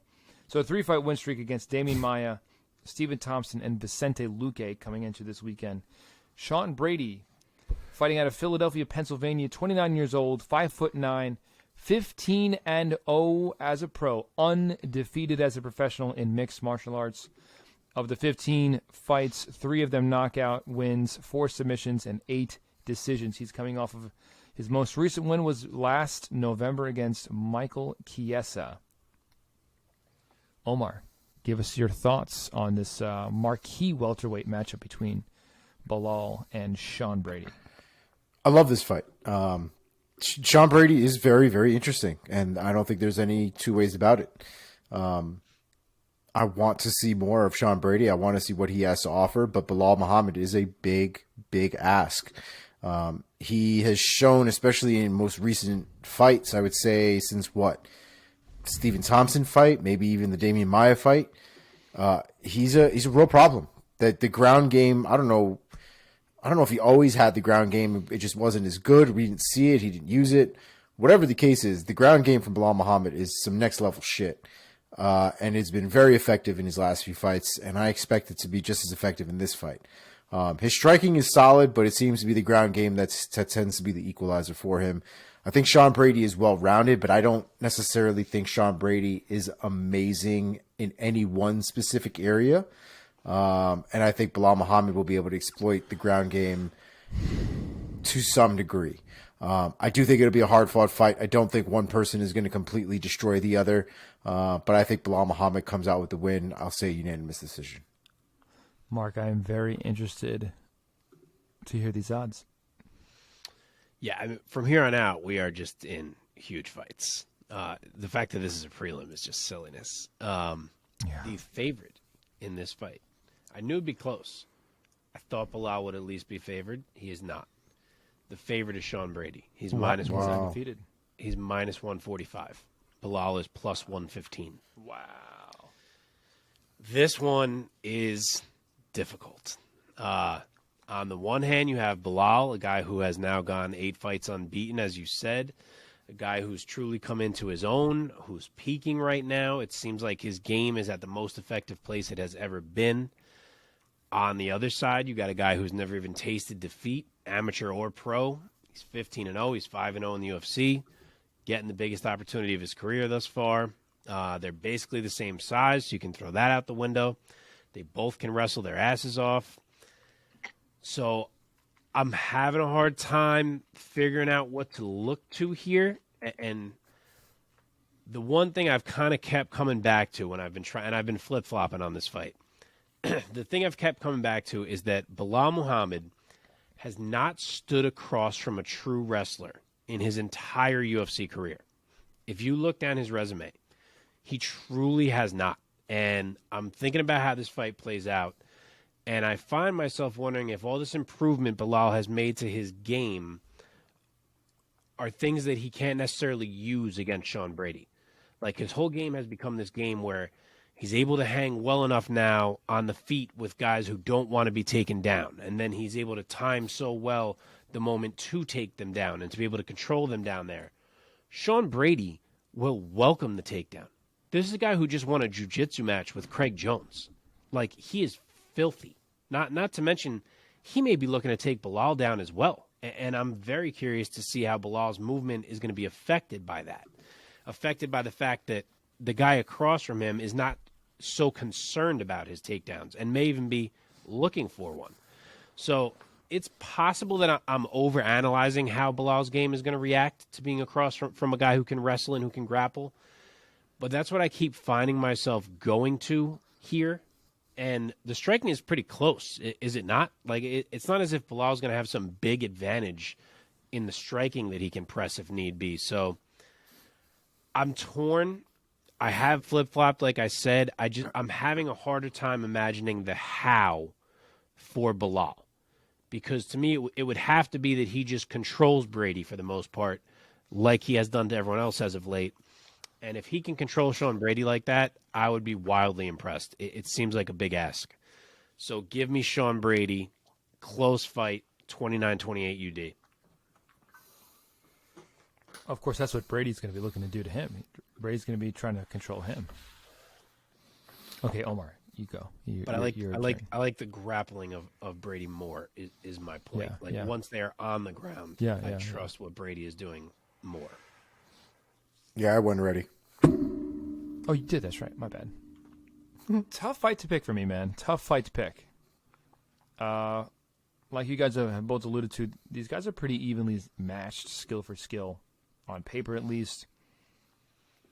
I would give the striking edge to Bilal, and the grappling edge has to go to Sean Brady because he employs a wrestling heavy, a grappling heavy attack against everybody he goes up against, and so far, pretty much, including his biggest win to date against Michael Chiesa. Chiesa, his offense was pretty much nullified by Sean Brady's grappling. So hard to not go with the undefeated guy, but I'm going to go with Bilal Muhammad. I'm going to say Bilal Muhammad hands Sean Brady his first professional loss, his first loss overall, because that's right, he is undefeated as an amateur as well. And I'm going to say Bilal's grappling is able to neutralize Sean Brady's, and Bilal is going to win some stand-up exchanges, and I think it's going to be a very close fight. I'm going to say Bilal by split decision. He's going to get 2 rounds on 2 of the judges' scorecards. Like it. All right, big fight here in the women's flyweight division. Katlyn Chookagian taking on Manon Fiorot. Let's see, former women's flyweight championship challenger Katlyn Chookagian. They were originally scheduled to meet at the UFC Fight Night Gone versus Tuivasa. Chookagian had to pull out for undisclosed reasons, but now the fight's on. UFC 280. Here we go. So, blonde fighter Katlyn Chookagian, the 33-year-old from New Jersey. She is 5'9" and 18-4 as a pro. Of her 18 wins, 15 of them are decisions. She is riding a 4-fight win streak coming into this Saturday night against names like Cynthia Calvillo, Viviane Araujo, Jennifer Maia, and Amanda Ribas. She has challenged, as we have alluded to, twice on this show so far. She's challenged Valentina Shevchenko twice and come up short both times. Manon Fiorot, the French prospect, 32-year-old from Nice, France. She is 5'7", and she is 9-1 as a pro. 9 of her 9 victories, 6 knockouts, and 3 decisions.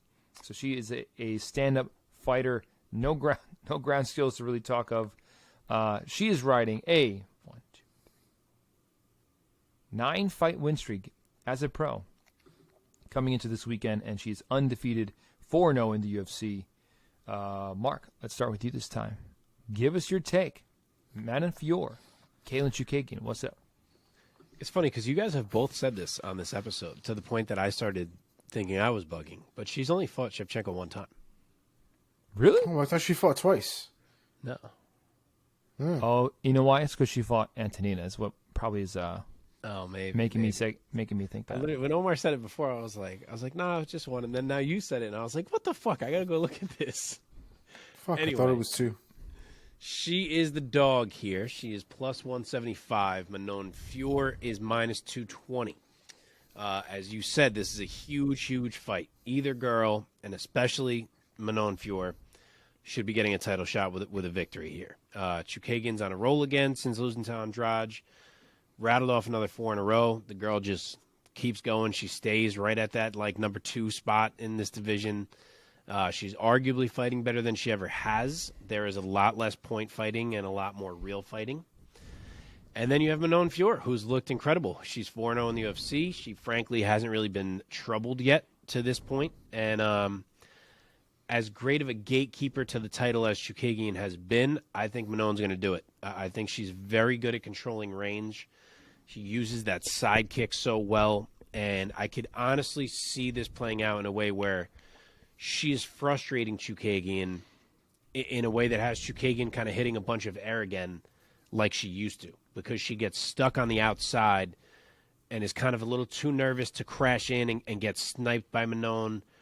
And not to mention, I think Manon's grappling is a factor and something she could even lean on at times. And Chookagian can grapple too, don't get me wrong. But I'm just seeing slight edges for Manon kind of everywhere this fight takes place, and I'm going to roll with her by UD. Omar. Yeah, I would agree. I think Manon Fiorot is, I keep seeing the way that she fights, and she's so aggressive and so effective with her aggression.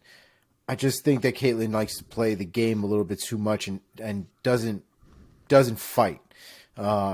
She does a lot of moving around, trying not to get hit, and I understand that, but I just think Manon Fiorot is not going to give her the opportunity to play that game.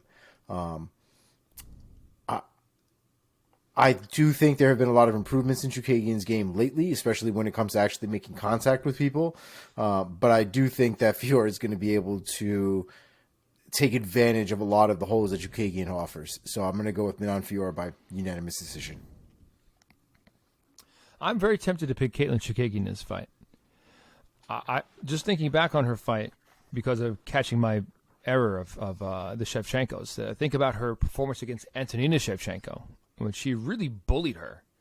Caitlin Chookagian, she is not small at 125 pounds. She's 5'9", and even someone else who has some height like Antonina Shevchenko. Chookagian, I remember, she just had her way in that fight. Chookagian, she's come a long way in terms of her stand-up skills, and she can take the fight to the ground. She's going to be taller and I think bigger than Manon Fiorot. But Fiorot is a very strong fighter as well, and clearly is going to have the edge in striking prowess. Wow, it's a tough fight to pick.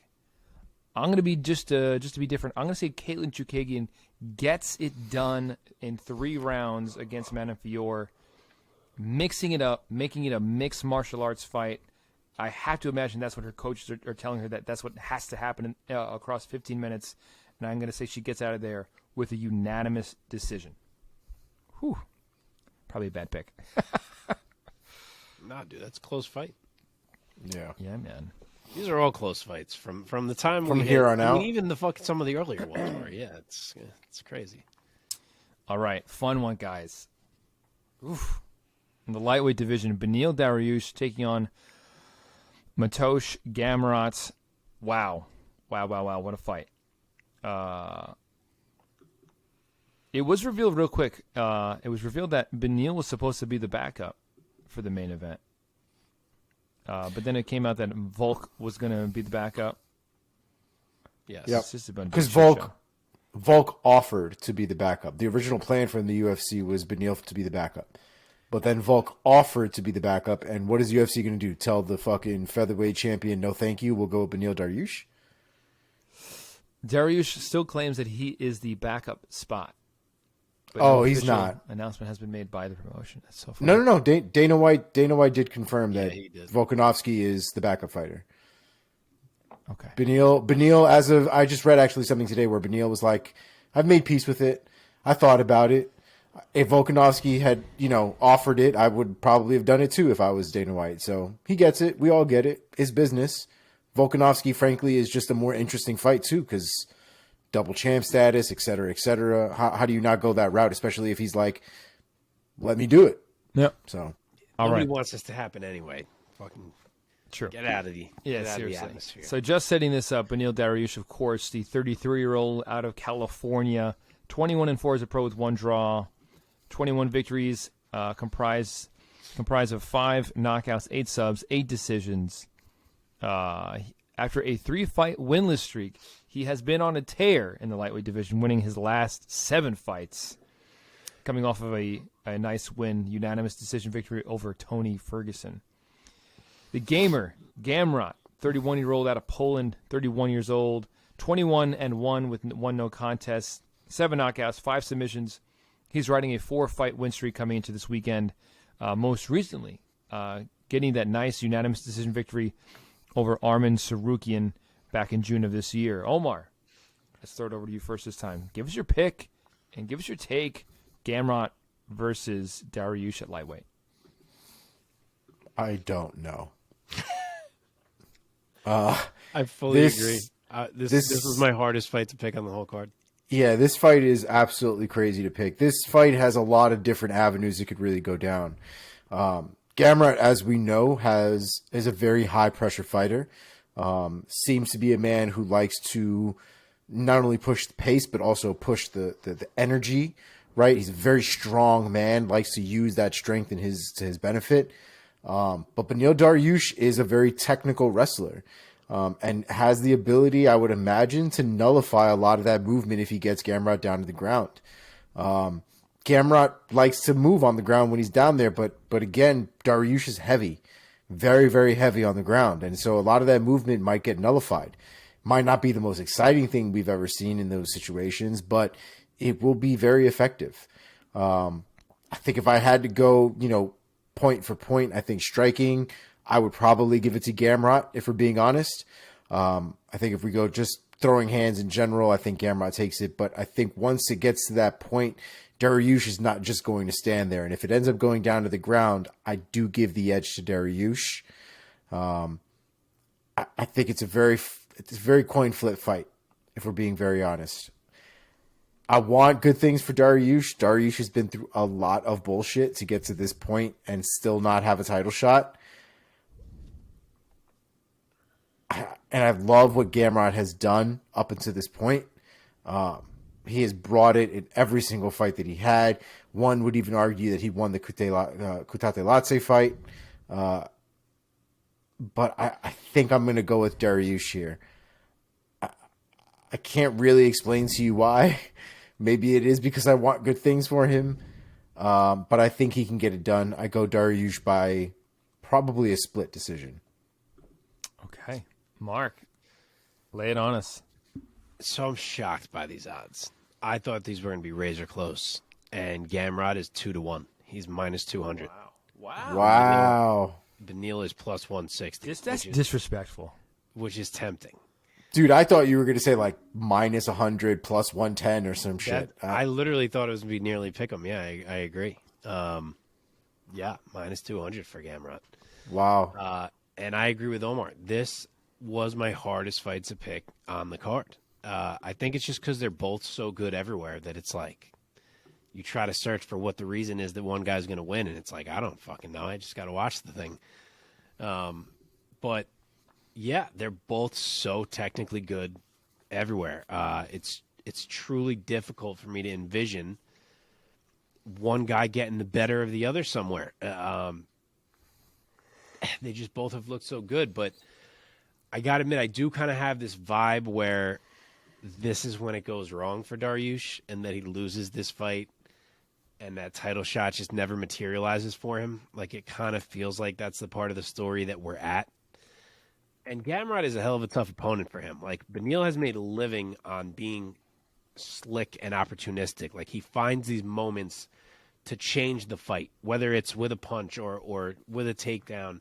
Like, he's so dangerous and skilled in every area that if you slip up once, he's got you.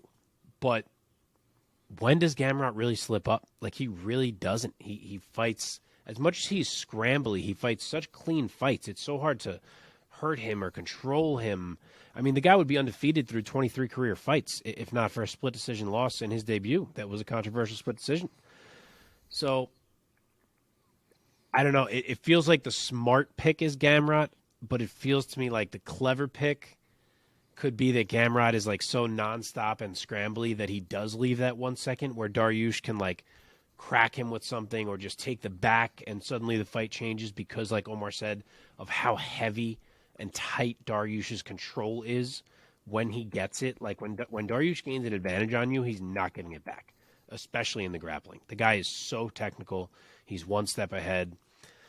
So I don't know. I make little notes to remind myself like how I want to say a guy wins if I think about it before the show, and I literally left this blank because I just wanted to see how I felt when I was picking it. I think I'm going to go the opposite of Omar and say split decision, but for Gamrot. Interesting. It is super tough to pick. Mark, I love your take on that. It just feels like we're in the part of the story for Beneil that this is going to snap his win streak. And that title, she's going to come so close. He's very close, but he's never going to quite get there. And I think we might look back and think of Beneil as like one of the most talented guys to not even get a title shot or something like that, if that's a category. I see Gamrot winning this fight, and I think it's going to be close in that it's going to be back and forth, and I think Beneil might have his moments, but Gamrot's just so good. I'm going to say Gamrot wins by TKO in the third round. Wow, that'd be a big statement. Big statement. Chapter 33. Beneil gets screwed again. Not screwed, he just gets beat. I think Gamrot's great, man, and I mean he's rising. I think this is his time. It was just one of those things where I feel like Beneil could have had a title shot, a couple fights ago, probably. He was supposed to fight Islam, man. He got hurt. He would have had the Islam fight. Had his leg just stayed together. Yeah. All right, we are in the co-main event now. Here we go. Oh wait, I think I. You missed O'Malley. Yeah. I put these in the wrong order for a second. Oh, I thought you said the co. I did. I thought you meant O'Malley. I did, but then I was about to talk about Aljo because I put these in a slightly wrong order. Co-main event, bantamweight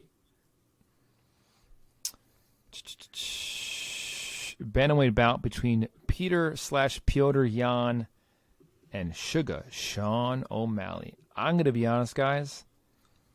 This might be the fight that I'm most excited about of the whole card. It really might be. I don't know. The main event. Oh, jeez. I think my palms might be sweatiest for the main event. But I'm super excited for this fight. Gotta be. Peter Yan, 29-year-old out of Russia. He's 5'7". He's 16-3 as a pro. 7 knockouts, just 1 submission, 8 decisions. Coming off of a split decision loss against Aljamain Sterling. Before that, he schooled Corey Sandhagen. And before that, he was beating Aljamain Sterling, but then decided to throw a very obvious illegal knee on the ground. And lost his belt. Sugar Sean O'Malley, 15-1 as a pro. 27-year-old fighting out of Helena, Montana. 15-1 as a pro. This guy's 5'11" at 135 pounds. Of his 15 wins, he has 11 knockouts, 1 submission, 3 decisions. He also has a no contest in there that just happened against Pedro Munoz for an accidental eye poke. Before the Munoz fight, he was on a 3-fight win streak against Thomas Almeida, Chris Moutinho, and Halian Paiva. All 3 of those were devastating knockouts. And before his hiccup against Marlon Vera, where he got kicked in the nerve in his knee, he destroyed Eddie Wineland, who is a very tough 35er. So there you have it, boys. This is a incredible matchup for Sean O'Malley. Quite a step up. I think he's ranked, 13th in the UFC rankings right now? Mark, where is O'Malley in the Priaulx rankings? So I believe you are thinking of the Priaulx rankings. He is 13th in them. He is 11th in the UFCs. All right. Mark, let me stay with you here. Give us your assessment of this fight and your pick. Such an interesting fight. Petr Yan is favored as he deserves to be. You would think he is minus 275. Sean O'Malley is plus 225. Man, feels like we deserve a break after that last fight before jumping into the craziness that is this matchup. Obviously, Sean O'Malley's making an enormous leap here. Petr Yan is currently the best bantamweight on the planet. That's not one of the two guys in this title fight we're going to discuss next. And on a given night, he may even be better than them. And Sean O'Malley's best career win is against Raulian Paiva. Feels wild. Maybe he was going to beat Pedro Munoz. We don't know. But right now, his best career win is Paiva, and he's fighting Petr fucking Yan. So it's absolutely wild to try to analyze this. Throw in the fact that one guy, O'Malley, has a 4-inch height advantage and a 5-inch reach advantage, which makes this feel even more nuts to try to break down. Throw in the fact that the more unproven guy here is the one who is the knockout artist on a level that we don't see too often. And you get a lot of variables that, despite the fact that we know Petr Yan is unbelievable, you kind of sit here thinking like, man, is it possible that Sean O'Malley's going to put this man down? So if you want to talk yourself into O'Malley, you can absolutely do it. Like, if you want to believe, I do think there's reason to believe. He could be this good. He has a lot of physical advantages. He has the more power. It's possible. But, God, I just feel like Petr Yan's such a big leap. I think he's going to give Sean O'Malley problems like he's never encountered thus far in his career. He's going to be the least hittable guy that O'Malley has fought. He's going to crowd his range. He's going to switch stances to step inside. He's going to jab and double jab to step inside and make O'Malley pause and take that step back. And Sean O'Malley does not like to take steps back. Not to mention the fact that I think Yan should look to mix in a little wrestling and force O'Malley to be thinking about that too, so he can't just think he's standing there letting the hands go. And I know O'Malley is a bit longer than Sandhagen and obviously hits harder than Sandhagen does, at least with the hands. But I kind of feel like we saw Yan beat a similarly sized guy already and solve this range puzzle. Again, I know there's more of a threat from O'Malley, but I got to side with Petr Yan in the end. I think that he is just too good at playing with range. And I know O'Malley is also fantastic at playing with range, but I think Petr Yan is just going to be ready for it. And I think he can eat some shots, too, if need be at times. He's really hard to hurt. So I think it could be a wild fight for a bit. I think O'Malley could absolutely have moments. But I think over the course of it, there's going to be damage to O'Malley's legs, to O'Malley's body that adds up. And I'm actually going to say that by the time we hit the third, that O'Malley, being a guy who's not terribly durable, breaks in a fight that was very competitive to that point. So I'm going to say Petr Yan, round 3, TKO. Excellent. Omar. Yeah, the durability for me is what my mind keeps coming back to. Sean O'Malley is a very skinny dude for the division, and rightfully so. He's 135 pounds, and he's 5'11". Not a lot that's on that body. Not a lot of muscle that's defending a lot of the bones that are there. The man looks like he trains a lot. There's a lot of wear and tear on his body. Obviously, I'm sure he does recovery and stuff, but at the end of the day, all those are little miles that he's putting on that body of his. And he's already been injured before in the past, a couple of times when it came to the legs. Once, when it came to the Marlon Vera fight, and the other when he was in the middle of the Sukumtov fight, I think, where his ankle basically just stopped working or messed up his ankle. So we've already seen him have durability issues against guys who are not necessarily ones who work people's durability on a regular basis. Petr Yan is that guy. Petr Yan is a meat grinder. The man is a problem. His hands are absolutely heavy. His kicks are probably even heavier. And Sean O'Malley doesn't do well with very heavy leg kicks. We saw him kind of take some leg kicks in his last fight when it came to Pedro Munoz.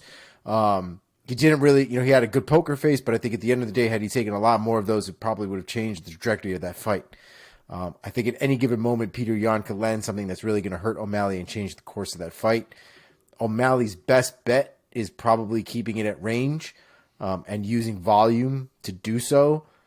But it's hard for me not to think that Jan is going to take the approach that oh my God, me with the names tonight, Jesus Christ, that Rafael Assunção took this weekend, where he's going to eat one to give back one even harder than that. So I also think Peter Yan's going to win. I think it'll be by unanimous decision, but I think O'Malley will do his best to scrap.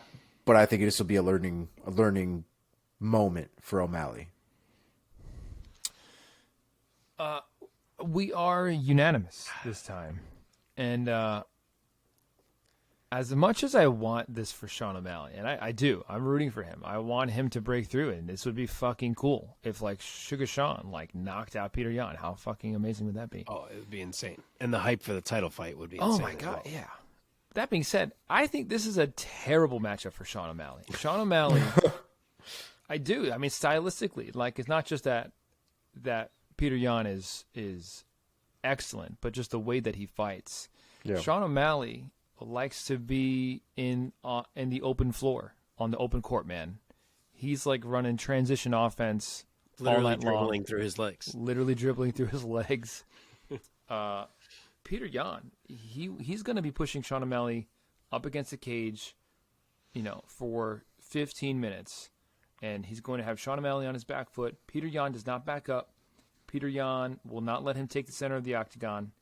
And he's just going to have brutal, super tight Muay Thai. He's going to be damaging O'Malley's legs.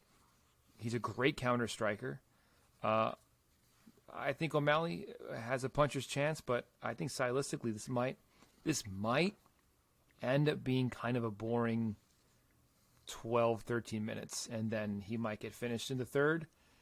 But just to keep it interesting, I'll say that Peter Yan goes home with a pretty decisive unanimous decision victory over Sean O'Malley, and this will be a there is no Santa Claus fight. Sometimes there is, but this is going to be a there is no Santa Claus fight.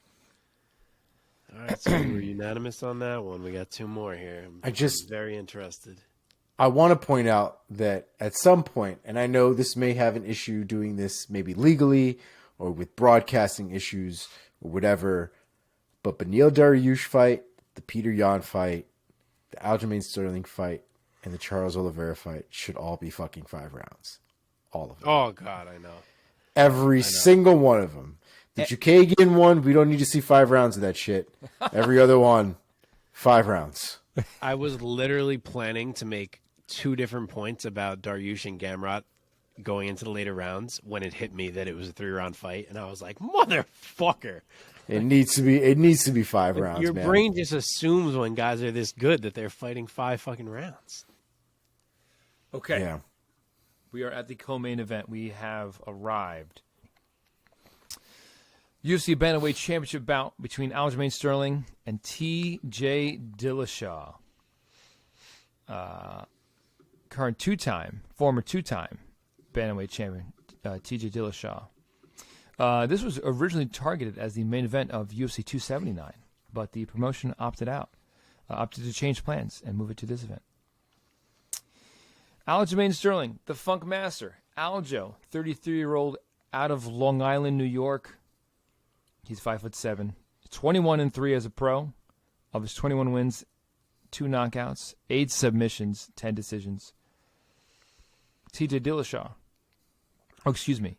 Aljamain Sterling riding a 7-fight win streak coming into this Saturday night. Of course, the fight before his last one, he was losing, but he got to go home with a W and with the title because of a disqualification due to Peter Yan's stupid illegal knee. Either way, Aljo gets to say he has a 7-fight win streak. T.J. Dillashaw, 36-year-old out of California, 5'6", 17-4 as a pro, 8 knockouts, 3 submissions, 6 decisions. He's never been submitted. Aljamain Sterling has never been submitted. T.J. Dillashaw, famously, he popped for EPO, I think blood doping. Kind of if you don't know, somewhat similar to what Lance Armstrong was popped for. and all the cycling world kind of stuff. Excuse me. He served his suspension. What was it? A year, 2 years? 2 years, I believe. Yeah, I think it was 2. He came back and he defeated Corey Sandhagen in a very close fight. He took a split decision over Corey, and now he's back in the title picture because he never lost his belt at 135 pounds. If I'm not mistaken, You are correct. Yeah.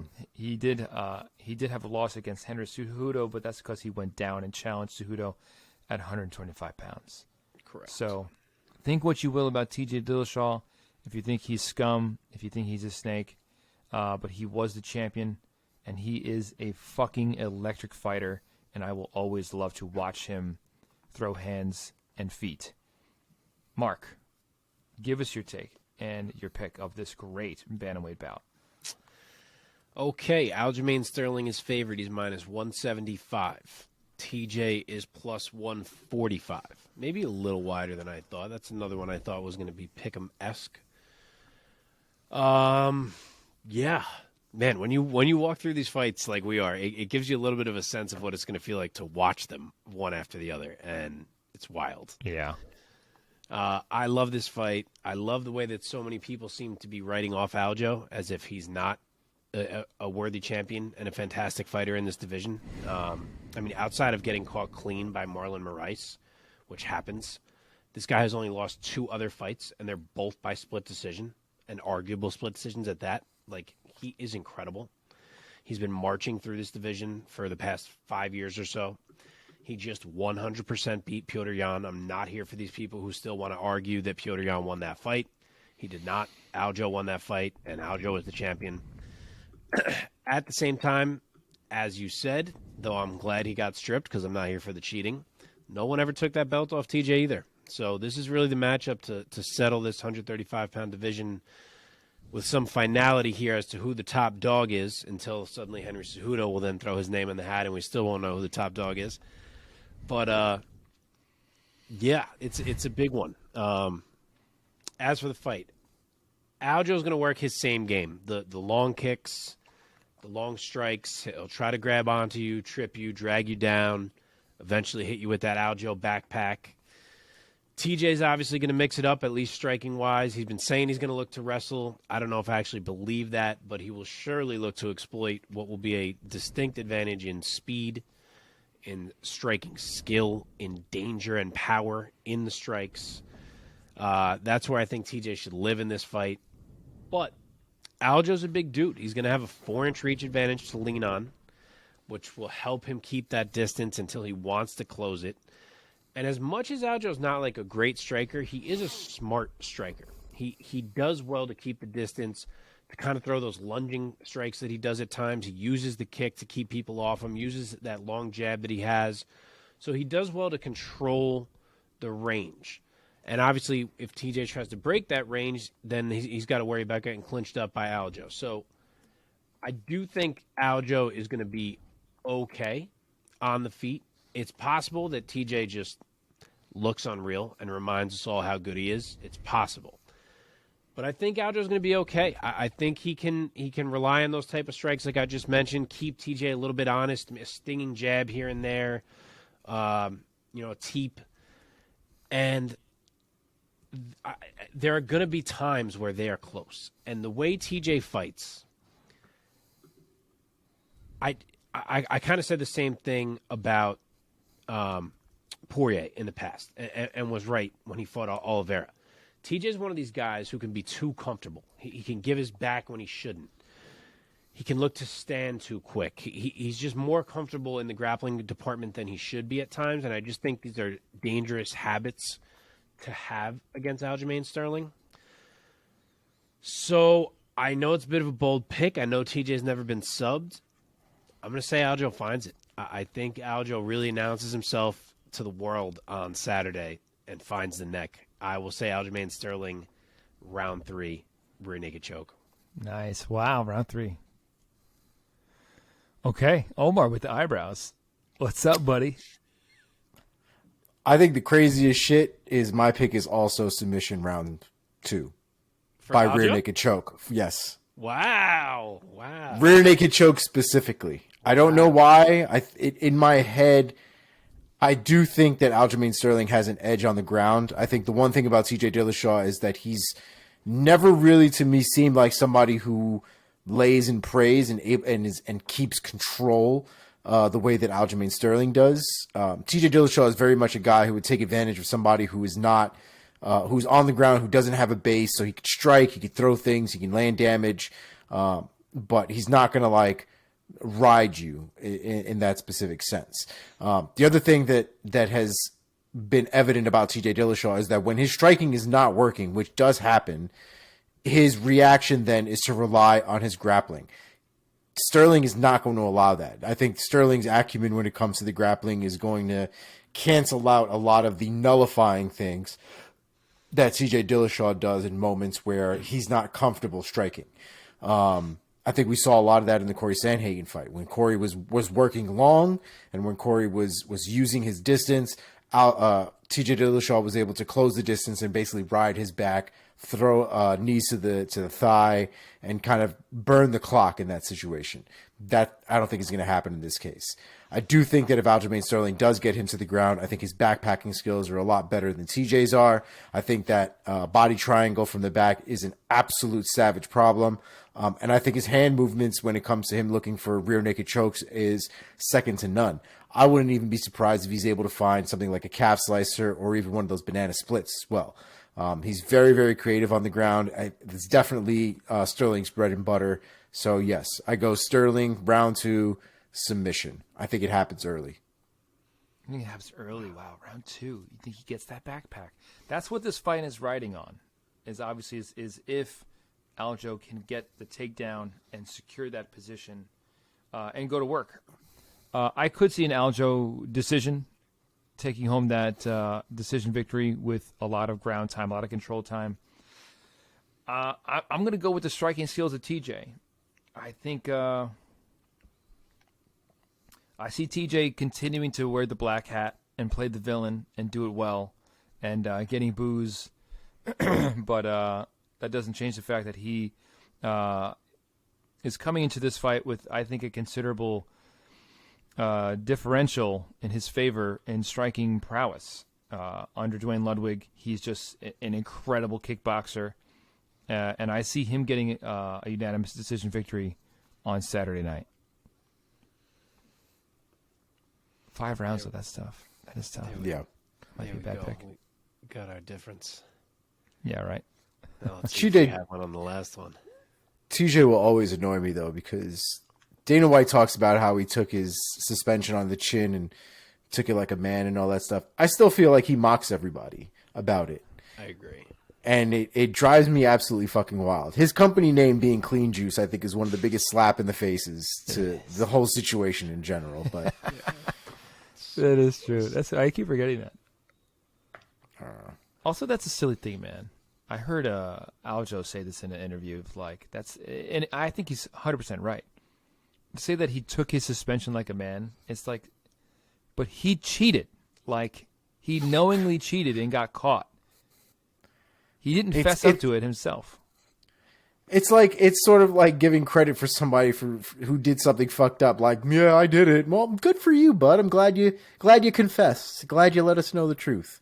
It's still a cheater, man. It still happened. And who knows how long that was going on. If that was just the only time he got cheated, it brings so many questions into his legacy that just ruin it. Omar, did you lose Mike's video as well? No. No. That's weird. I did. I still have my video. I hear All right, you, boys. but I don't see you. It is main event time. UFC 280. Charles Dobranks Oliveira against Islam Makhachev. Here we go for the now vacant UFC lightweight championship. Yay, it is Mike vacant, back. remember, because Oliveira was stripped of the title at UFC 274 when he failed to make weight by like 0.1 ounce or something like that. Something stupid. Yeah, some garbage. So here we go. Charles Oliveira, 33 years old, fighting out of Sao Paulo, Brazil. He's 5'10" and has 33 victories and 8 defeats, 1 no contest. Of his 33 victories, 9 knockouts, 21 submissions, and only 3 decisions. My man is a finisher. He's been knocked out 4 times. He has been submitted 3 times. He has been on an 11-fight win streak coming into this weekend. 10 of those are finishes. He has fought a who's who, and he has finished a who's who. His last 5 fights, Kevin Lee, guillotine. Tony Ferguson, decision, but he absolutely murked Tony and almost broke his arm. I think he did break his arm. Michael Chandler, TKO. Dustin Poirier, submission. Justin Gaethje, rear naked choke. I mean, he's just murdering everybody. Enter Islam Makhachev. 31-year-old out of Dagestan. He's 5'10". He's 22 victories and only 1 professional loss, which was a knockout. Of his 22 wins, 4 knockouts, 10 submissions, and 8 decisions. He himself, gentlemen, is on a 10-fight win streak coming into this Saturday night. His last 4 victories that I'm going to highlight are Drew Dober, Thiago Moises, Dan Hooker, and Bobby Green. Omar, give us your thoughts, and then give us your pick. This fight is absolutely wild. The memes for this fight have been fucking A1. I've seen all different kinds, from Charles POV with him right in your face, ready to knee you to oblivion, to Islam in a bathtub with all the Dagestani boys. It has been wild. As far as the matchup specifically is concerned, it's very intriguing. And I say that because Oliveira at one time was specifically that submission guy, right? That guy that if you got down to the ground with him, chances are you ain't getting back up, and he's going to walk away with one of your limbs or your neck or something. But Oliveira has really found in his game how to implement his striking in a really effective and efficient way. And I think, like we were talking about last time, he takes advantage of a lot of kicks, a lot of knees, a lot of movements that for somebody who, on a regular basis does not want to get taken down to the ground, generally won't do as much. But Oliveira doesn't mind. And he utilizes that to take advantage of those moments and those against his opponent. Makhachev, though, is a very skilled striker. He's a very skilled grappler. We've seen him overpower guys inside of the octagon the way that Khabib used to. His team is very, very high on Makhachev. They talk very highly of him, almost like a better Khabib. I like Makhachev. I can't really speak negatively about any of his performances that he's had recently. He's looked extremely dominant, extremely dangerous, a very big problem in the division. But I just think Oliveira has just figured it out. He's found himself. I don't think he needs to worry too much about the guy on the other end of the octagon. I think his game has gotten to the point where he's so comfortable that I think he can adapt on the fly, and we've seen him do that. I trust Oliveira a little bit more. I don't subscribe to the whole Oliveira has tapped before, so how could he have a good ground game? That Khabib mentality shit just doesn't work for me. It doesn't allow for growth. It doesn't allow for guys to make mistakes. It doesn't allow for guys to learn from those mistakes. And I think Oliveira has done that with all of his losses. And I think we've finally gotten a version of Oliveira that is the best. And I truly believe that he's going to walk out of that octagon victorious. And I think he does it in quite devastating fashion. And I think he gives Makhachev his first submission loss. I go with Makhachev, rear naked choke, round 4. Oliveira, rear naked choke, round 4. The fuck did I say? Did I say Makhachev? You said Makhachev, bud. But you meant Oliveira, I could tell. I meant Oliveira, round 4, rear naked choke. All right. Love it. Let's go. Odds. The champion is the dog. He is plus 150. Wow. Islam is minus 180. Why? This is one of the biggest fights in a long time, it feels like, if we're being honest. It's almost making me feel as though we're getting Charles versus Khabib, which you guys know was always my dream fight back when Khabib was champ. I think it feels like that because of the way they've built it, like the talking between the teams, Khabib talking, them all kind of dismissing Charles. Like, it almost feels like, in a way, Charles is getting that shot at Khabib, at least the shot to, like, shut him up. So I'm into it. I like that storyline. Of course, on the other end, Islam is getting his shot to almost continue the legacy, in a way. Same division, same belt and everything. So, to the fight, the main point I keep hearing is that, Charles keeps doing this thing where if he gets clipped at all, he goes down. No one wants to follow him down. But in this fight, if Islam drops him, he's going to follow him down. He's not going to be afraid to follow him down there like all these other guys have been. And my counter to that is, Islam is knocking Charles down? Like, Islam is not Dustin Poirier or Justin Gaethje or Michael Chandler. I'm not sure if him knocking down Charles Oliveira is going to be so easy to do. So, yeah, can he take him down? Of course he can. He takes everyone down. Will he be playing a dangerous game?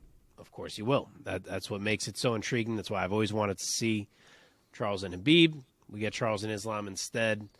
If Islam ever could just take Charles down and control him, it would be one of the biggest statements we've seen in MMA in a long time, I think.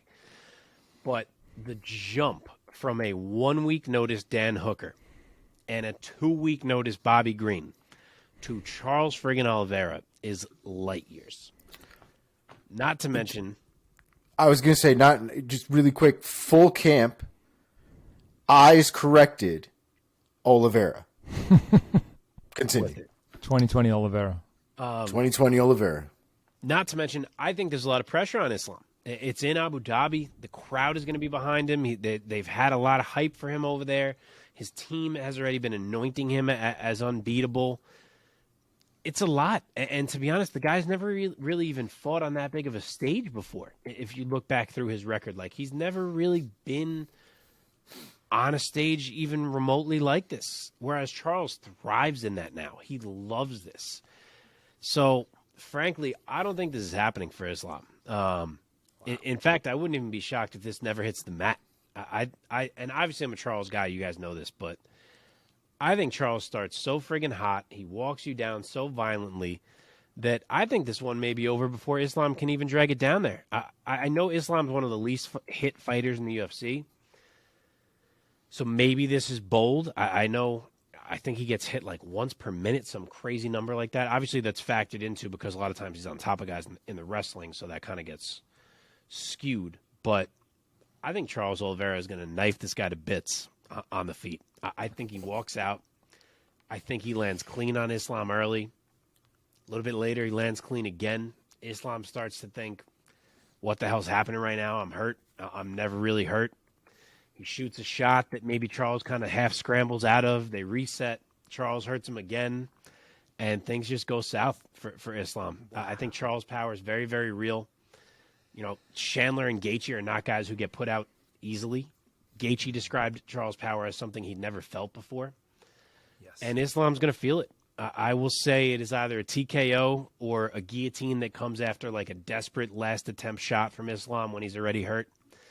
But I'm going Charles Oliveira round one finish. And for the sake of the pick, I will say TKO. Wow. Holy my shit. God, what a pick. Wow. Yeah. Wow. You're talking about Islam Makhachev like he's like an unranked like lightweight. Dude, did Charles not do this to Justin Gaethje last fight? Same And thing I Poirier just described. and Chandler. What I want to see is whose face looks like what by the beginning of round two. I want to see whose demeanor changes first, because this is one of those fights where the first round I think is really going to dictate what the rest of that fight is probably going to end up looking like. And when we begin round two, I want to see who's a little bit more worried than the next. Yeah, I mean, think about it. Charles is very used to and very comfortable with things not going his way. Yeah. He's just like, yeah, fine. I'm going to adjust. He's also not. He's also very comfortable being the bad guy too. I don't think he gives a shit that people are going to be cheering against him and counting him out and all this other stuff. I think he's way past that at this point because it's not the first time. Agree. And if things start not to go Islam's way, I'm We don't curious how he responds. Curious. Agreed. One You would know, think 'cause- that he gets fucked up in that gym, right? I mean, AKA is full of a bunch of animals. Yeah. So it's very possible that he's tasted, getting overpowered or getting mauled, especially with Khabib is there as well. But one would imagine, I was talking with Mike about this earlier, that, I always try to train against people who are better than me because I want to reach that level. I want to climb to that level, painfully so. But I would imagine for somebody like Islam, where is the top? Because if he's wrecking everybody left and right, at what point are you getting better, or are you stalling yourself out? All right, Mike, give it to us. I have a different take than you guys. I think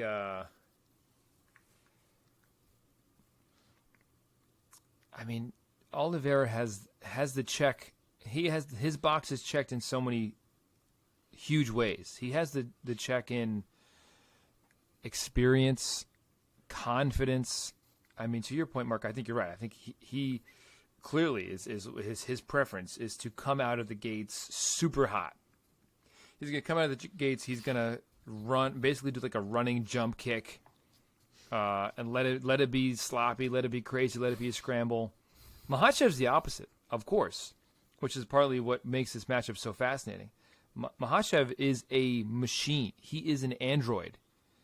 He's a cold-blooded robot in there, who is a better striking version of Khabib, who's also a little bit bigger. So I see the fight playing out this way. I think Oliveira charges at him, comes out of the gate like a screaming eagle. Makhachev does duck down just out of what would you say, habit, I guess. Takes down Oliveira. There's scrambles. I don't think that Makhachev lets him up that easily. But yeah, I still have to take Oliveira just because of his experience and his confidence. And the fact that, yeah, kind of similar to Sean O'Malley, that obviously they're very different characters, that, Islam Makhachev's toughest competition to date is a short notice Dan Hooker. So just on that alone, and the fact that Charles Oliveira has mopped the floor with the elite of lightweight, the Gaethjes, the Poiriers, the Michael Chandlers, the Tony Fergusons, like a real who's who. Obviously, Makhachev is here because we think that he is this good, that he could beat, Charles Oliveira. But I'm going to go with Oliveira. I'm just going to be the biggest fucking wet blanket. I'm going to say Oliveira by decision after 5 rounds. It goes all 5. Jeez. I don't know, man. I don't know because he hasn't. I think the later the fight goes, the more I'm concerned for Oliveira, to be honest. Yeah, I guess so. All right, that's my bad pick then. No, I mean, hey, I'm sticking with it. Dude, have confidence in the picks, man. I think it was Dan Hardy I heard say this line, and I was like, man, if that is not the most perfect description of this fight. He said that Oliveira has 100 ways he can win this fight, and Islam has maybe 2 or 3, and the likelihood of the 100 versus the 2 or 3 is about the same. Wow. Yeah. Yeah. Love that. Love Dan Hardy. Yeah. We did it, boys. Oh, man, we did it. We did. Hey, I have a little trivia question for you guys. Hit us. Oh, dude, I forgot. I have a fan question from Tommy. Nice. Should we do that pre-trivia or post? Yeah, sure. Yeah, sure. He said, do any of you remember a time for a world title fight with closer odds than this, where no one really knew how it would go for a world title? Oh, jeez. Yeah, I feel like there's been some. I should have thought about this back when he What texted are me, the? and I knew I was How going to close have are to the answer odds? it. Tell us the odds again. They weren't even Islam's minus 180. But I think he more so means how it seems like the world is so split on it. The perception of it, yeah. Yeah. I mean, Conor and Aldo, when that happened, I feel like was very split. I don't know what their odds were. Yeah. Now I'd be curious to look back. Probably Amanda Shevchenko too. Yeah, that could be one. That could definitely be one. I'd have to think on that. What else? Now he's got me thinking. TJ and Cejudo. That had to be tight. I remember that was a real toss-up Yeah. in people's Yeah. minds. TJ was there's going definitely down. been title fights that were maybe less high profile than this. Maybe Garbrandt, Cruz as well. Or Garbrandt maybe had to be the dog there, don't you think? What about TJ Garbrandt 1? Yeah, That that might be I could close. see. That I could definitely see. Definitely a few of them for sure. Yeah, I should have told you guys this question ahead of time so we could have been a little more prepared. When I read it, I was so busy. All right. Yeah, Sorry, it's Tom, not the 280 best answers in the pay-per-views. world. Okay, here's my little trivia question, and then we're going to go to bed. Yeah, we are. Charles Oliveira, with 21 wins in the UFC, has the 5th most UFC wins in all bouts. Who has the most UFC wins among inactive fighters at this present time? Is it A, Donald Cerrone, B, Demian Maia, C, Michael Bisping, or D, George St. Pierre?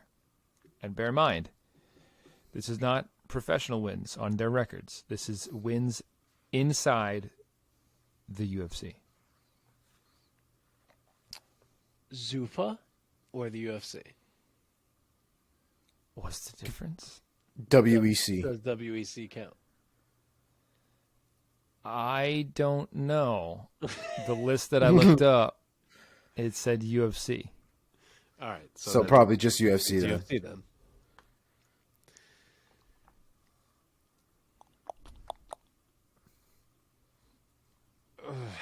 My mind feels like this answer is Cowboy, but I don't know if my mind is thinking about Zuffa. Like I feel like I have heard this said. Who is it? It's Cowboy, Bisping, GSP, and who? Say GSP. What were the choices? Cowboy, Cerrone, GSP, Maia, Bisping. Oh, GSP. Maya. Maya. Yeah, it's not Maya. Yeah, it's not Maya. I'm gonna go with Bisping. I'm gonna go Cowboy. Cowboys' record is 36-17, and he has the most wins of inactive UFC fighters with 23 UFC wins. Boss. GSP Demian Maia has 22. Wow. Oh, Bisping and GSP are both tied with 20. Wow. Damian Maya had more than I thought then. Yeah. Legit. All right, Donald I got a Cerrone little. Also, real quick, Donald Cerrone lost his last 7 fights and still has the most wins God, he of lost inactive 7 players. fights on the way out. Yeah. That hurts. The one against Nico Price was a draw, but it was overturned to a no contest, actually. So 6 of his last 7 fights. Jeez. But he didn't win his last 7 fights, and he still has the most wins of all inactive fighters. All right, I have a little trivia question for you boys as Oh, well. Let's do it. In regards to Charles Oliveira, we all know that he likes to submit people left and right. The man has 16 wins in the UFC by submission. How many of them came after his own takedown? Can you read that again? What an interesting stat.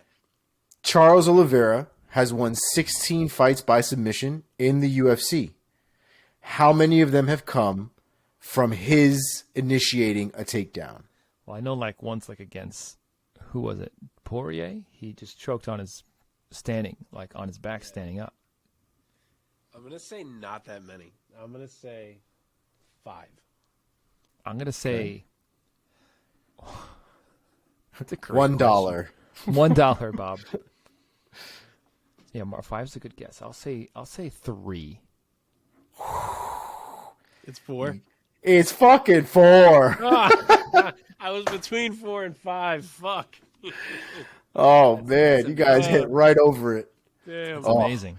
If that was a roulette wheel, that would have been the most painful shit in the world. Oh man. Nice stat though. I like that stat. Yeah. That's Yeah, I cool. thought that was fun. I had to share it. I thought that was fun. Where'd you find that stat? It comes up on my feed. My feed is all cats and UFC. So that's pretty much what it is. Solid. All right, boys. Let's get out of All here. right. It's late, and we daddies got to go to bed. That's human daddies and cat daddies. Yes, facts. Enjoy the fights this weekend, folks. It is truly really- an amazing pay-per-view card. Keep in mind, this fight is in Abu Dhabi. This fight will be early. So the prelims start at 10 a.m. while I am preparing to go to the gym.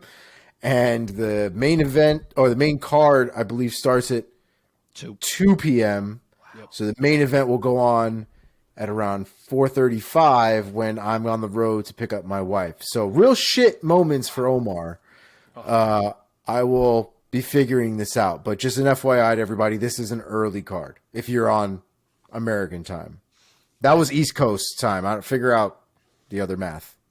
I've figured myself out for most of the day until like 3:30 when I'm alone with my 2-year-old son, which is basically like the 3 or 4 The biggest meat, fights. yeah. So yeah. I need to find someone to take him. Part of me is like, should I just tell my wife to take like an Uber to the Buffalo Wild Wings next to where she works and I'll pick her up there later? Or Yes. I don't know. I'm trying to figure it out. It's very All right, stressful. boys, let's go to sleep. All right, folks. We'll see you next week when we talk about all these fights. So in the meantime, enjoy them. It's going to be great. Adios, Yes, amigos. sir. Peace. Peace.